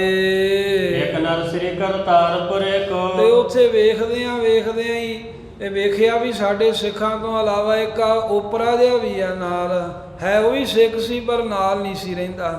ਉਹ ਕਰਤਾਰਪੁਰ ਨਗਰ ਦੇ ਵਿੱਚ ਰਹਿਣ ਵਾਲਾ ਸੀ। ਉਤਰਿਆ ਗੁਰ ਕੇ ਸੰਗ ਉਰੇ ਕੋ, ਗੁਰੂ ਤੇਗ ਬਹਾਦਰ ਸਾਹਿਬ ਜੀ ਦੇ ਨਾਲ ਉਹ ਵੀ ਪਾਰ ਜਾ ਕਰਕੇ ਬਿਆਸ ਤੋਂ ਉਤਰਿਆ। ਭੋਜਨ ਕੀਨੋ ਤਾਹੇ ਬਖਾਨਾ, ਗੁਰੂ ਸਾਹਿਬ ਜੀ ਨੇ ਉਸ ਨੂੰ ਪੁੱਛਿਆ ਵੀ ਭਾਈ ਤੂੰ ਕਿਧਰੋਂ ਆਇਆ ਤੇ ਕਿਧਰ ਜਾ ਰਿਹਾ? ਤੇ ਉਹਨੇ ਮਹਾਰਾਜ ਦਾ ਬਚਨ ਸੁਣ ਕੇ ਉਸ ਵੇਲੇ ਕਿਹਾ, ਮੈਂ ਤਿਸ ਨਗਰ ਵਿਖੇ ਚਲ ਜਾਣਾ। ਮਹਾਰਾਜ ਮੇਰਾ ਨਗਰ ਕਰਤਾਰਪੁਰ ਹੈ, ਮੈਂ ਉੱਥੇ ਹੀ ਰਹਿਣਾ ਤੇ ਮੈਂ ਕਰਤਾਰਪੁਰ ਵਿੱਚ ਜਾ ਰਿਹਾ ਹਾਂ ਹੁਣ। ਸਤਿਗੁਰੂ ਕਹਿਓ ਕਾਜ ਹਮ ਕੀਜੈ, ਫਿਰ ਗੁਰੂ ਤੇਗ ਬਹਾਦਰ ਸਾਹਿਬ ਕਹਿੰਦੇ ਓਮ ਕਰ ਭਾਈ, ਜੇ ਤੂੰ ਕਰਤਾਰਪੁਰ ਦਾ ਹੀ ਵਸਿੰਦਾ ਵਸਨੀਕ ਹੈ ਤਾਂ ਇੱਕ ਸਾਡਾ ਕੰਮ ਕਰ ਦੇ, ਇੱਕ ਕਾਰਜ ਕਰ ਦੇ। ਇੱਕ ਸੰਦੇਸ਼ ਧੀਰ ਮਲ ਦੀਜੈ, ਉੱਥੇ ਤੁਹਾਡੇ ਕਰਤਾਰਪੁਰ ਧੀਰਮਲ ਰਹਿੰਦਾ। ਕਹਿੰਦੇ ਹਾਂ ਮਹਾਰਾਜ ਅਸੀਂ ਉਧਰ ਆਉਂਦੇ ਜਾਂਦੇ ਆ। ਤਾਂ ਕਹਿੰਦੇ ਵੀ ਉਹ ਧੀਰਮਲ ਨੂੰ ਜਾ ਕੇ ਸਾਡੇ ਵੱਲੋਂ ਇੱਕ ਸੁਨੇਹਾ ਹੈ, ਧੀਰਮਲ ਦੇ ਤਾਂ ਇੱਕ ਸੰਦੇਸ਼ ਹੈ ਉਹ ਦੇਣਾ ਕਰ। ਗੁਰੂ ਗ੍ਰੰਥ ਜੋ ਤੁਮ ਤੇ ਲਿਓ, ਉਹ ਸੁਨੇਹਾ ਇਹ ਦੇਣਾ ਹੈ ਵੀ ਸਾਡੇ ਵੱਲੋਂ ਕਹੀਂ ਵੀ ਗੁਰੂ ਤੇਗ ਬਹਾਦਰ ਸਾਹਿਬ ਕਹਿੰਦੇ ਵੀ ਇਹ ਧੀਰਮਲ ਜਿਹੜਾ ਗੁਰੂ ਗ੍ਰੰਥ ਸਾਹਿਬ ਦਾ ਸਰੂਪ ਮੱਖਣ ਸ਼ਾਹ ਨੇ ਸਾਡੇ ਸਿੱਖਾਂ ਨੇ ਤੇਰੇ ਕੋਲੋਂ ਲੈ ਲਿਆ, ਖੋਹ ਲਿਆ।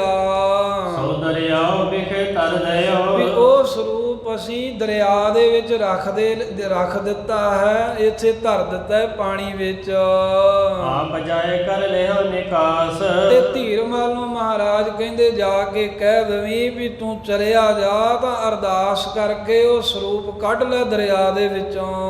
ਹੁਣ ਸਦੀਵ ਤੁਮ ਰਾਖੋ ਪਾਸ, ਤੇ ਫਿਰ ਸਦੀਵ ਉਹਨੂੰ ਕਹਿ ਵੀ ਤੂੰ ਆਪਣੇ ਕੋਲ ਹੀ ਰੱਖੀ, ਕਿਸੇ ਹੋਰ ਨੂੰ ਵੀ ਨਾ ਦੇਵੀਂ। ਇਹ ਇਸ਼ਾਰਾ ਸੀ ਕਿ ਵੀ ਉਹਦੇ ਕੋਲ ਰਹੇਗਾ ਤਾਂ ਜੁਗਾਂ ਤੀਕਰ ਰਹੇਗਾ। ਮਹਾਰਾਜ ਸਾਹਿਬ ਜੀ ਨੂੰ ਪਤਾ ਵੀ ਇਹ ਸਰਕਾਰ ਦੇ ਨਾਲ ਇਹ ਡਰਦਾ ਜਿਹਾ ਰਹਿੰਦਾ ਹੈ, ਇਹਦੇ ਨਾਲ ਕਿਸੇ ਨੇ ਆਉਣਾ ਵੀ ਨਹੀਂ ਹੈ, ਇਹਦੇ ਨਾਲ ਜੰਗ ਜੁੱਧ ਲੜਾਈ ਝਗੜਾ ਵੀ ਕੁਝ ਨਹੀਂ ਹੋਵੇਗਾ ਤੇ ਮਹਾਰਾਜ ਦਾ ਸਰੂਪ ਸਤਿਕਾਰ ਨਾਲ ਉੱਥੇ ਰਹੇਗਾ। ਇਹ ਸਿੱਖ ਨੂੰ ਗੁਰੂ ਤੇਗ ਬਹਾਦਰ ਸਾਹਿਬ ਕਹਿ ਰਹੇ ਜਿਹੜਾ ਬੇੜੀ ਤੋਂ ਨਾਲ ਹੀ ਉਤਰਿਆ।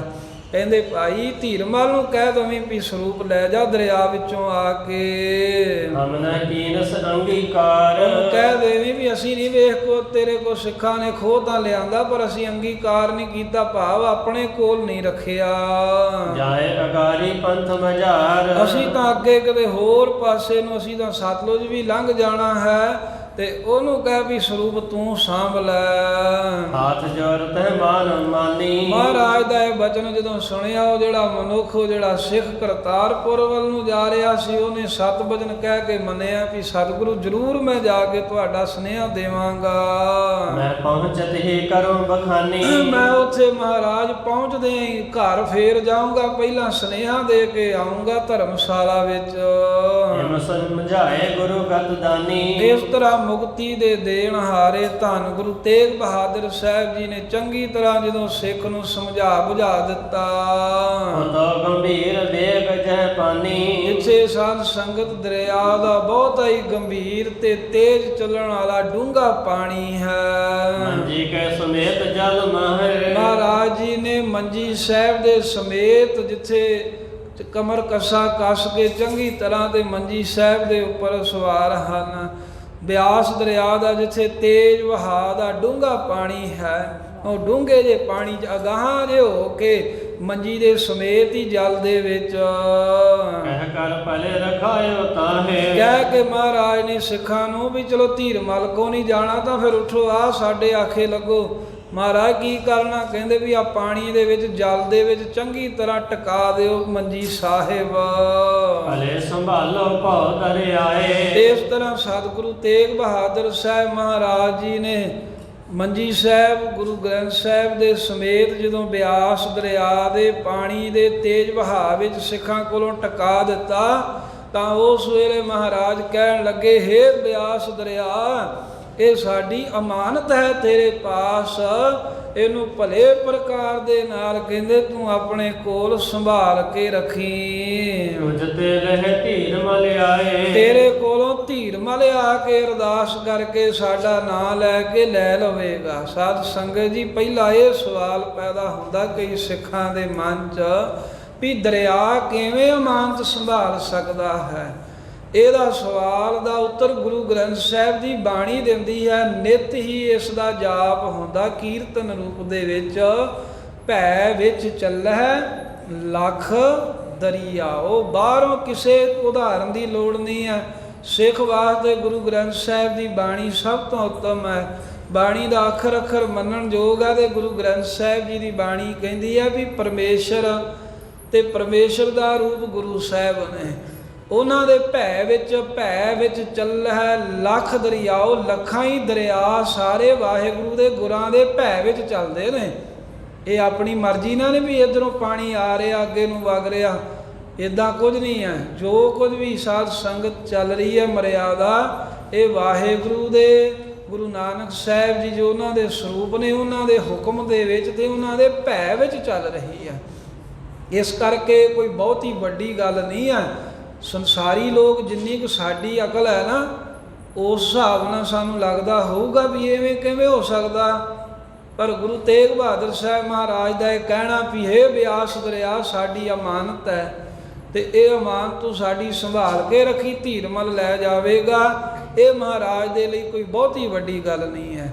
ਸੋ ਇਸ ਤਰ੍ਹਾਂ ਗੁਰੂ ਗਰੀਬ ਨਿਵਾਜ ਗੁਰੂ ਤੇਗ ਬਹਾਦਰ ਸਾਹਿਬ ਜੀ ਨੇ ਹੁਕਮ ਕਰਕੇ ਤੇ ਉਹ ਮੰਜੀ ਸਾਹਿਬ ਬਿਆਸ ਦਰਿਆ ਦੇ ਵਿੱਚ ਟਿਕਾ ਦਿੱਤਾ ਤੇ ਨਾਲ ਹੀ ਹੁਕਮ ਕੀਤਾ, ਸਾਡੀ ਅਮਾਨਤ ਹੈ, ਤੂੰ ਸੰਭਾਲ ਕੇ ਰੱਖੀ, ਧੀਰਮਲ ਲੈ ਕੇ ਜਾਊਗਾ।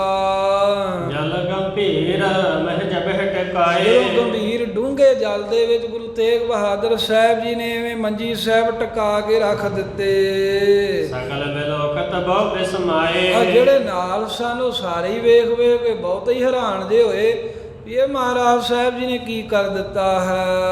ਪ੍ਰਥਮ ਕਹਿਤ ਵਿਪਰੀਤ ਵਿਸਾਲਾ। ਪ੍ਰਥਮ ਕਹਿਤ ਵਿਪਰੀਤ ਵਿਸਾਲਾ ਵੀ ਪਹਿਲਾਂ ਵੀ ਜਿਨ੍ਹਾਂ 'ਚ ਥੋੜੇ ਜਿਹੇ ਇਹੋ ਜਿਹੇ ਵੀ ਸੀ ਸ਼ਰਧਾਵਾਨ ਨਹੀਂ ਸੀ ਪੂਰੇ, ਕਹਿੰਦੇ ਪਹਿਲਾਂ ਤਾਂ ਪੁੱਠੀ ਗੱਲ ਕਹਿੰਦੇ ਸੀ, ਵੀ ਦੁਸ਼ਮਣ ਦਾ ਭਲਾ ਮੰਗਦੇ ਸਨ ਵੀ ਜਾਓ ਧੀਰਮਲ ਨੂੰ ਦੇ ਆਵੋ। ਰਿਪ ਕੋ ਚਾਹਤ ਭਲ ਸਭ ਕਾਲਾ, ਤੇ ਹਰ ਸਮੇਂ ਜਿਹੜਾ ਵੈਰੀ ਹੈ, ਜਿਹੜਾ ਵੈਰ ਵਿਰੋਧ ਕਰਦਾ ਹੈ, ਉਹਦਾ ਵੀ ਭਲਾ ਹੀ ਕਰੀ ਜਾਂਦੇ ਹਨ।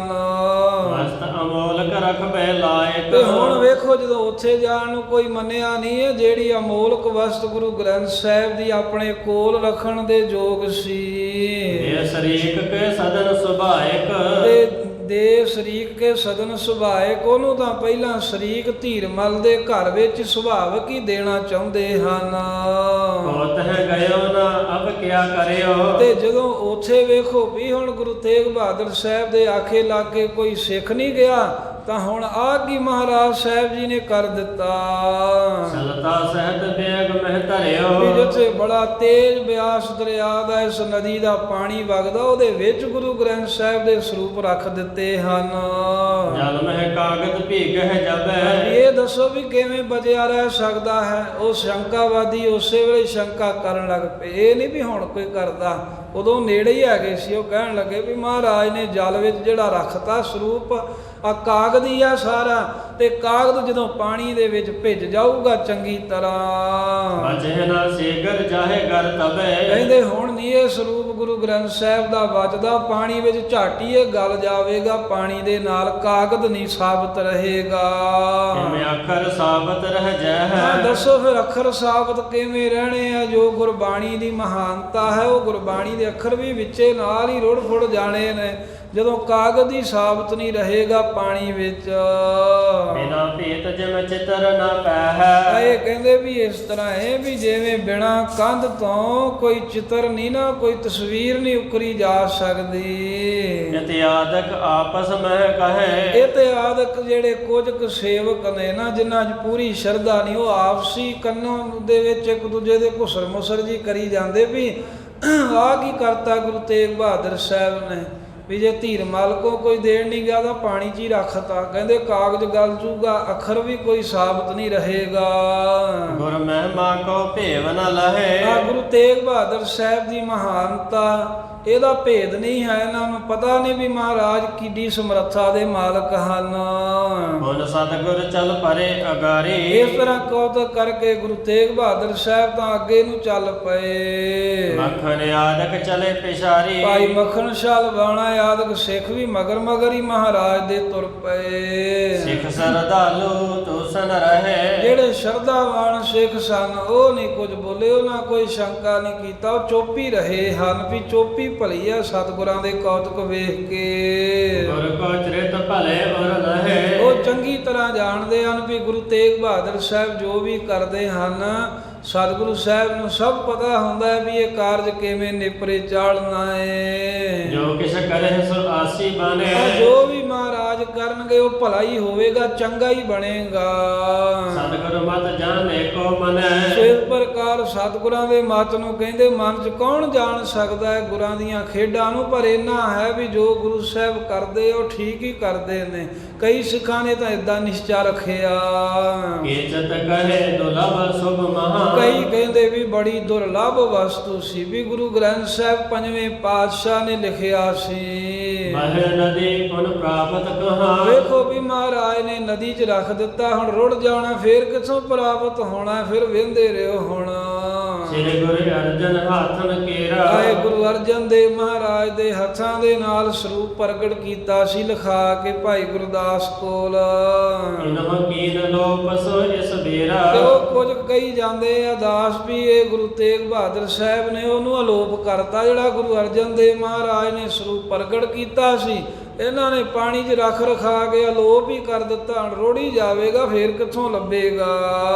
ਅਸ ਵਸਤੂ ਪੁਨ ਹੱਥ ਨ ਆਵੇ, ਆਏ ਆ ਮੋਲਕ ਦਾਤ ਹੈ, ਫਿਰ ਕਿਤੇ ਹੱਥ ਆਉਣੀ ਹੈ, ਫੇਰ ਨਹੀਂ ਕਿਤੇ ਮੰਗਿਆ ਵੀ ਪ੍ਰਾਪਤ ਹੋਣੀ, ਮੁੱਲ ਵੀ ਨਹੀਂ ਕਿਤੇ ਮਿਲਣੀ। ਹੁਣ ਗੁਰੂ ਸਿੱਖ ਸੰਗ ਕਹਿ ਸਮਝਾਵੇ, ਕਹਿੰਦੇ ਕਿਹੜਾ ਹੈ ਵੀ ਜਿਹੜਾ ਗੁਰੂ ਸਾਹਿਬ ਨਾਲ ਕਹਿ ਕੇ ਗੁਰਾਂ ਨੂੰ ਸਮਝਾਵੇ ਵੀ ਮਹਾਰਾਜ ਇਹ ਰੁੜ ਜਾਣਾ ਹੈ, ਲੈ ਜੀਏ ਕੱਢ ਕੇ। ਕਰਿਓ ਨੇ ਫਲ ਜਲ ਵਿਖੇ ਟਿਕਾਇਓ, ਇਸ ਤਰ੍ਹਾਂ ਮਹਾਰਾਜ ਨੇ ਪਾਣੀ 'ਚ ਰੱਖ ਕੇ ਗੁਰੂ ਗ੍ਰੰਥ ਸਾਹਿਬ ਦਾ ਸਰੂਪ ਬਿਲਕੁਲ ਹੀ ਨਿਸ਼ਫਲ ਹੀ ਕਰ ਦਿੱਤਾ ਸਾਰਾ ਕੰਮ। ਕਿਤ ਬਹਿ ਜਾਏ ਕੌਣ ਲੈ ਪਾਇਓ, ਕਹਿੰਦੇ ਵੀ ਇਹ ਕਹਿੰਦੇ ਮਾਨਤ ਰੱਖ ਲੈ ਬਿਆਸ ਦਰਿਆ ਵੀ ਧੀਰਮਲ ਲੈ ਜੂਗਾ। ਉਹ ਅਸ਼ਰਦਕ ਜੇ ਕਹਿੰਦੇ ਆ ਵੀ ਇਹਦਾ ਕਿਤੇ ਦਾ ਕਿਤੇ ਰੁੜ ਕੇ ਚਲੇ ਜਾਣਾ, ਕਿੱਥੋਂ ਧੀਰ ਮਲ ਆ ਕੇ ਪ੍ਰਾਪਤ ਕਰ ਲਊਗਾ। ਇਹ ਗੱਲ ਗੁਰੂ ਤੇਗ ਬਹਾਦਰ ਸਾਹਿਬ ਨੂੰ ਕਹਿੰਦੇ ਕੌਣ ਦੱਸੇ। ਦੇਖਤ ਨਾਨਕੀ ਰਿਦਤ ਪਾਇਓ। ਇਹ ਵੇਖ ਕੇ ਮਾਤਾ ਨਾਨਕੀ ਜੀ ਵੀ ਬਹੁਤ ਗੁੱਸੇ ਵਿੱਚ ਹੋ ਗਏ, ਬੜੇ ਤਪ ਰਹੇ ਨੇ, ਹਿਰਦਾ ਵੀ ਤਪ ਗਿਆ ਮਾਤਾ ਜੀ ਦਾ, ਮੱਥੇ ਤੇ ਵੀ ਤਿਉੜੀਆਂ ਪਈਆਂ ਨੇ ਵੀ ਇਹਨਾਂ ਨੇ ਕੀ ਕੀਤਾ ਹੈ। ਨਹਿ ਸੁਤ ਸੋਪਨ ਬਾਕ ਅਲਾਇਓ। ਆਪਣੇ ਪੁੱਤਰ ਨਾਲ ਫੇਰ ਕੁਝ ਕਿਹਾ ਹੀ ਨਹੀਂ। ਮਾਤਾ ਕਹਿੰਦੇ ਰਹੇ, ਮਹਾਰਾਜ ਕੁਝ ਉੱਤਰ ਦਿੱਤਾ ਹੀ ਨਹੀਂ ਹੈ, ਬਸ ਚੁੱਪ ਕਰਕੇ ਸਰੂਪ ਰਖਾਤਾ ਸਿੱਖਾਂ ਨੂੰ ਕਹਿ ਕੇ। ਤੇ ਮਾਤਾ ਫਿਰ ਤਪਦੇ ਗੁੱਸੇ ਵਿੱਚ ਆ ਕੇ ਤਾਂ ਅੰਦਰੋਂ ਤਾਂ ਤਪੀ ਜਾ ਰਹੇ ਆ, ਫੇਰ ਕੁਝ ਗੁਰੂ ਤੇਗ ਬਹਾਦਰ ਸਾਹਿਬ ਨੂੰ ਕਿਹਾ ਹੀ ਨਹੀਂ ਵੀ ਇਹਨਾਂ ਕਿਹੜੀ ਮੇਰੀ ਮੰਨਣੀ ਹੈ। ਮਾਰਗ ਚਲੇ ਜਾਏ ਅਗਵਾਈ। ਤੇ ਅੱਗੇ ਅੱਗੇ ਮਹਾਰਾਜ ਜਾ ਰਹੇ ਨੇ ਮਾਰਗ ਦੇ ਵਿੱਚ। ਸੇਵਕ ਸਿੱਖ ਫਕੀਰ ਸਮਦਾਈ। ਮਹਾਰਾਜ ਦੇ ਦਾਸ ਗੁਰੂ ਦੇ ਸਿੱਖ ਜਿਹੜੇ ਹੋਰ ਫਕੀਰ ਹਨ ਸਾਰੇ ਹੀ ਸਤਿਗੁਰ ਕੀ ਕਰੇ ਤਾਂ ਮੱਖਣ ਦੇਖ। ਉਹ ਵੀ ਨਾਲ ਨਾਲ ਚੱਲ ਰਹੇ ਆ। ਮੱਖਣ ਸ਼ਾਹ ਲਬਾਣੇ ਨੇ ਵੀ ਗੁਰੂ ਸਾਹਿਬ ਦੀ ਇਹ ਕਿਰਤ ਵੇਖੀ ਬਿਆਸ ਦੇ ਵਿੱਚ। ਮਹਾਰਾਜ ਨੇ ਜਦੋਂ ਗੁਰੂ ਗ੍ਰੰਥ ਸਾਹਿਬ ਟਿਕਾਏ, ਹਰੀ ਮੋਨ ਬਿਸਮਾਏ ਦਸੇਖ। ਹੈਰਾਨ ਤਾਂ ਉਹ ਵੀ ਬੜਾ ਹੋਇਆ, ਪਰ ਉਹ ਚੁੱਪ ਹੀ ਰਿਹਾ। ਉਹਨੇ ਨਹੀਂ ਬੋਲਾਂ ਤੋਂ ਕੋਈ ਵੀ ਲਫ਼ਜ਼ ਕੱਢਿਆ। ਕਹਿ ਨਾ ਸਕੇ ਕਸ ਲੱਖ ਸਰਬੱਗ। ਮਹਾਰਾਜ ਨੂੰ ਇਹ ਜਾਣਦਾ ਵੀ ਸਤਿਗੁਰੂ ਸਰਬੱਗ ਨੇ, ਜਿਹੜੇ ਏਡੀ ਦੂਰ ਜਾ ਕੇ ਮੋਢਾ ਲਾ ਕੇ ਬੇੜਾ ਪਾਰ ਕਰ ਸਕਦੇ ਸੀ, ਤਾਂ ਹੁਣ ਵੀ ਕੁਝ ਵੀ ਕਰ ਸਕਦੇ। ਐਵੇਂ ਸਮਰੱਥ ਜਾਣ ਕੇ ਮੱਖਣ ਸ਼ਾਹ ਕੁਝ ਕਹਿ ਹੀ ਨਹੀਂ ਸਕਿਆ। ਹਮ ਕਿਆ ਜਾਣ ਸਕੇ ਅਲਪਗ। ਐਵੇਂ ਮਨ ਚ ਵਿਚਾਰਿਆ ਵੀ ਅਸੀਂ ਤਾਂ ਅਲਪਗ ਹੈ, ਸਾਡੀ ਜਿਹੜੀ ਸੋਚਣ ਸ਼ਕਤੀ ਆ ਥੋੜੀ ਆ। ਜਿਵੇਂ ਅੱਜ ਦੀ ਬੋਲੀ ਚ ਕਹਿ ਲਵੋ ਨਾ ਵੀ ਸਾਡੀ ਜਿਹੜੀ ਰੇਂਜ ਆ ਉਹ ਤਾਂ ਥੋੜੀ ਜਿਹੀ ਹੋਈ ਹੈ। ਮਹਾਰਾਜ ਸਾਹਿਬ ਜੀ ਤਾਂ ਅਗੰਮੀ ਸ਼ਕਤੀਆਂ ਦੇ ਮਾਲਕ ਹਨ। ਐਵੇਂ ਸਾਰੇ ਹੀ ਸਿੱਖ ਹੈਰਾਨ ਨੇ।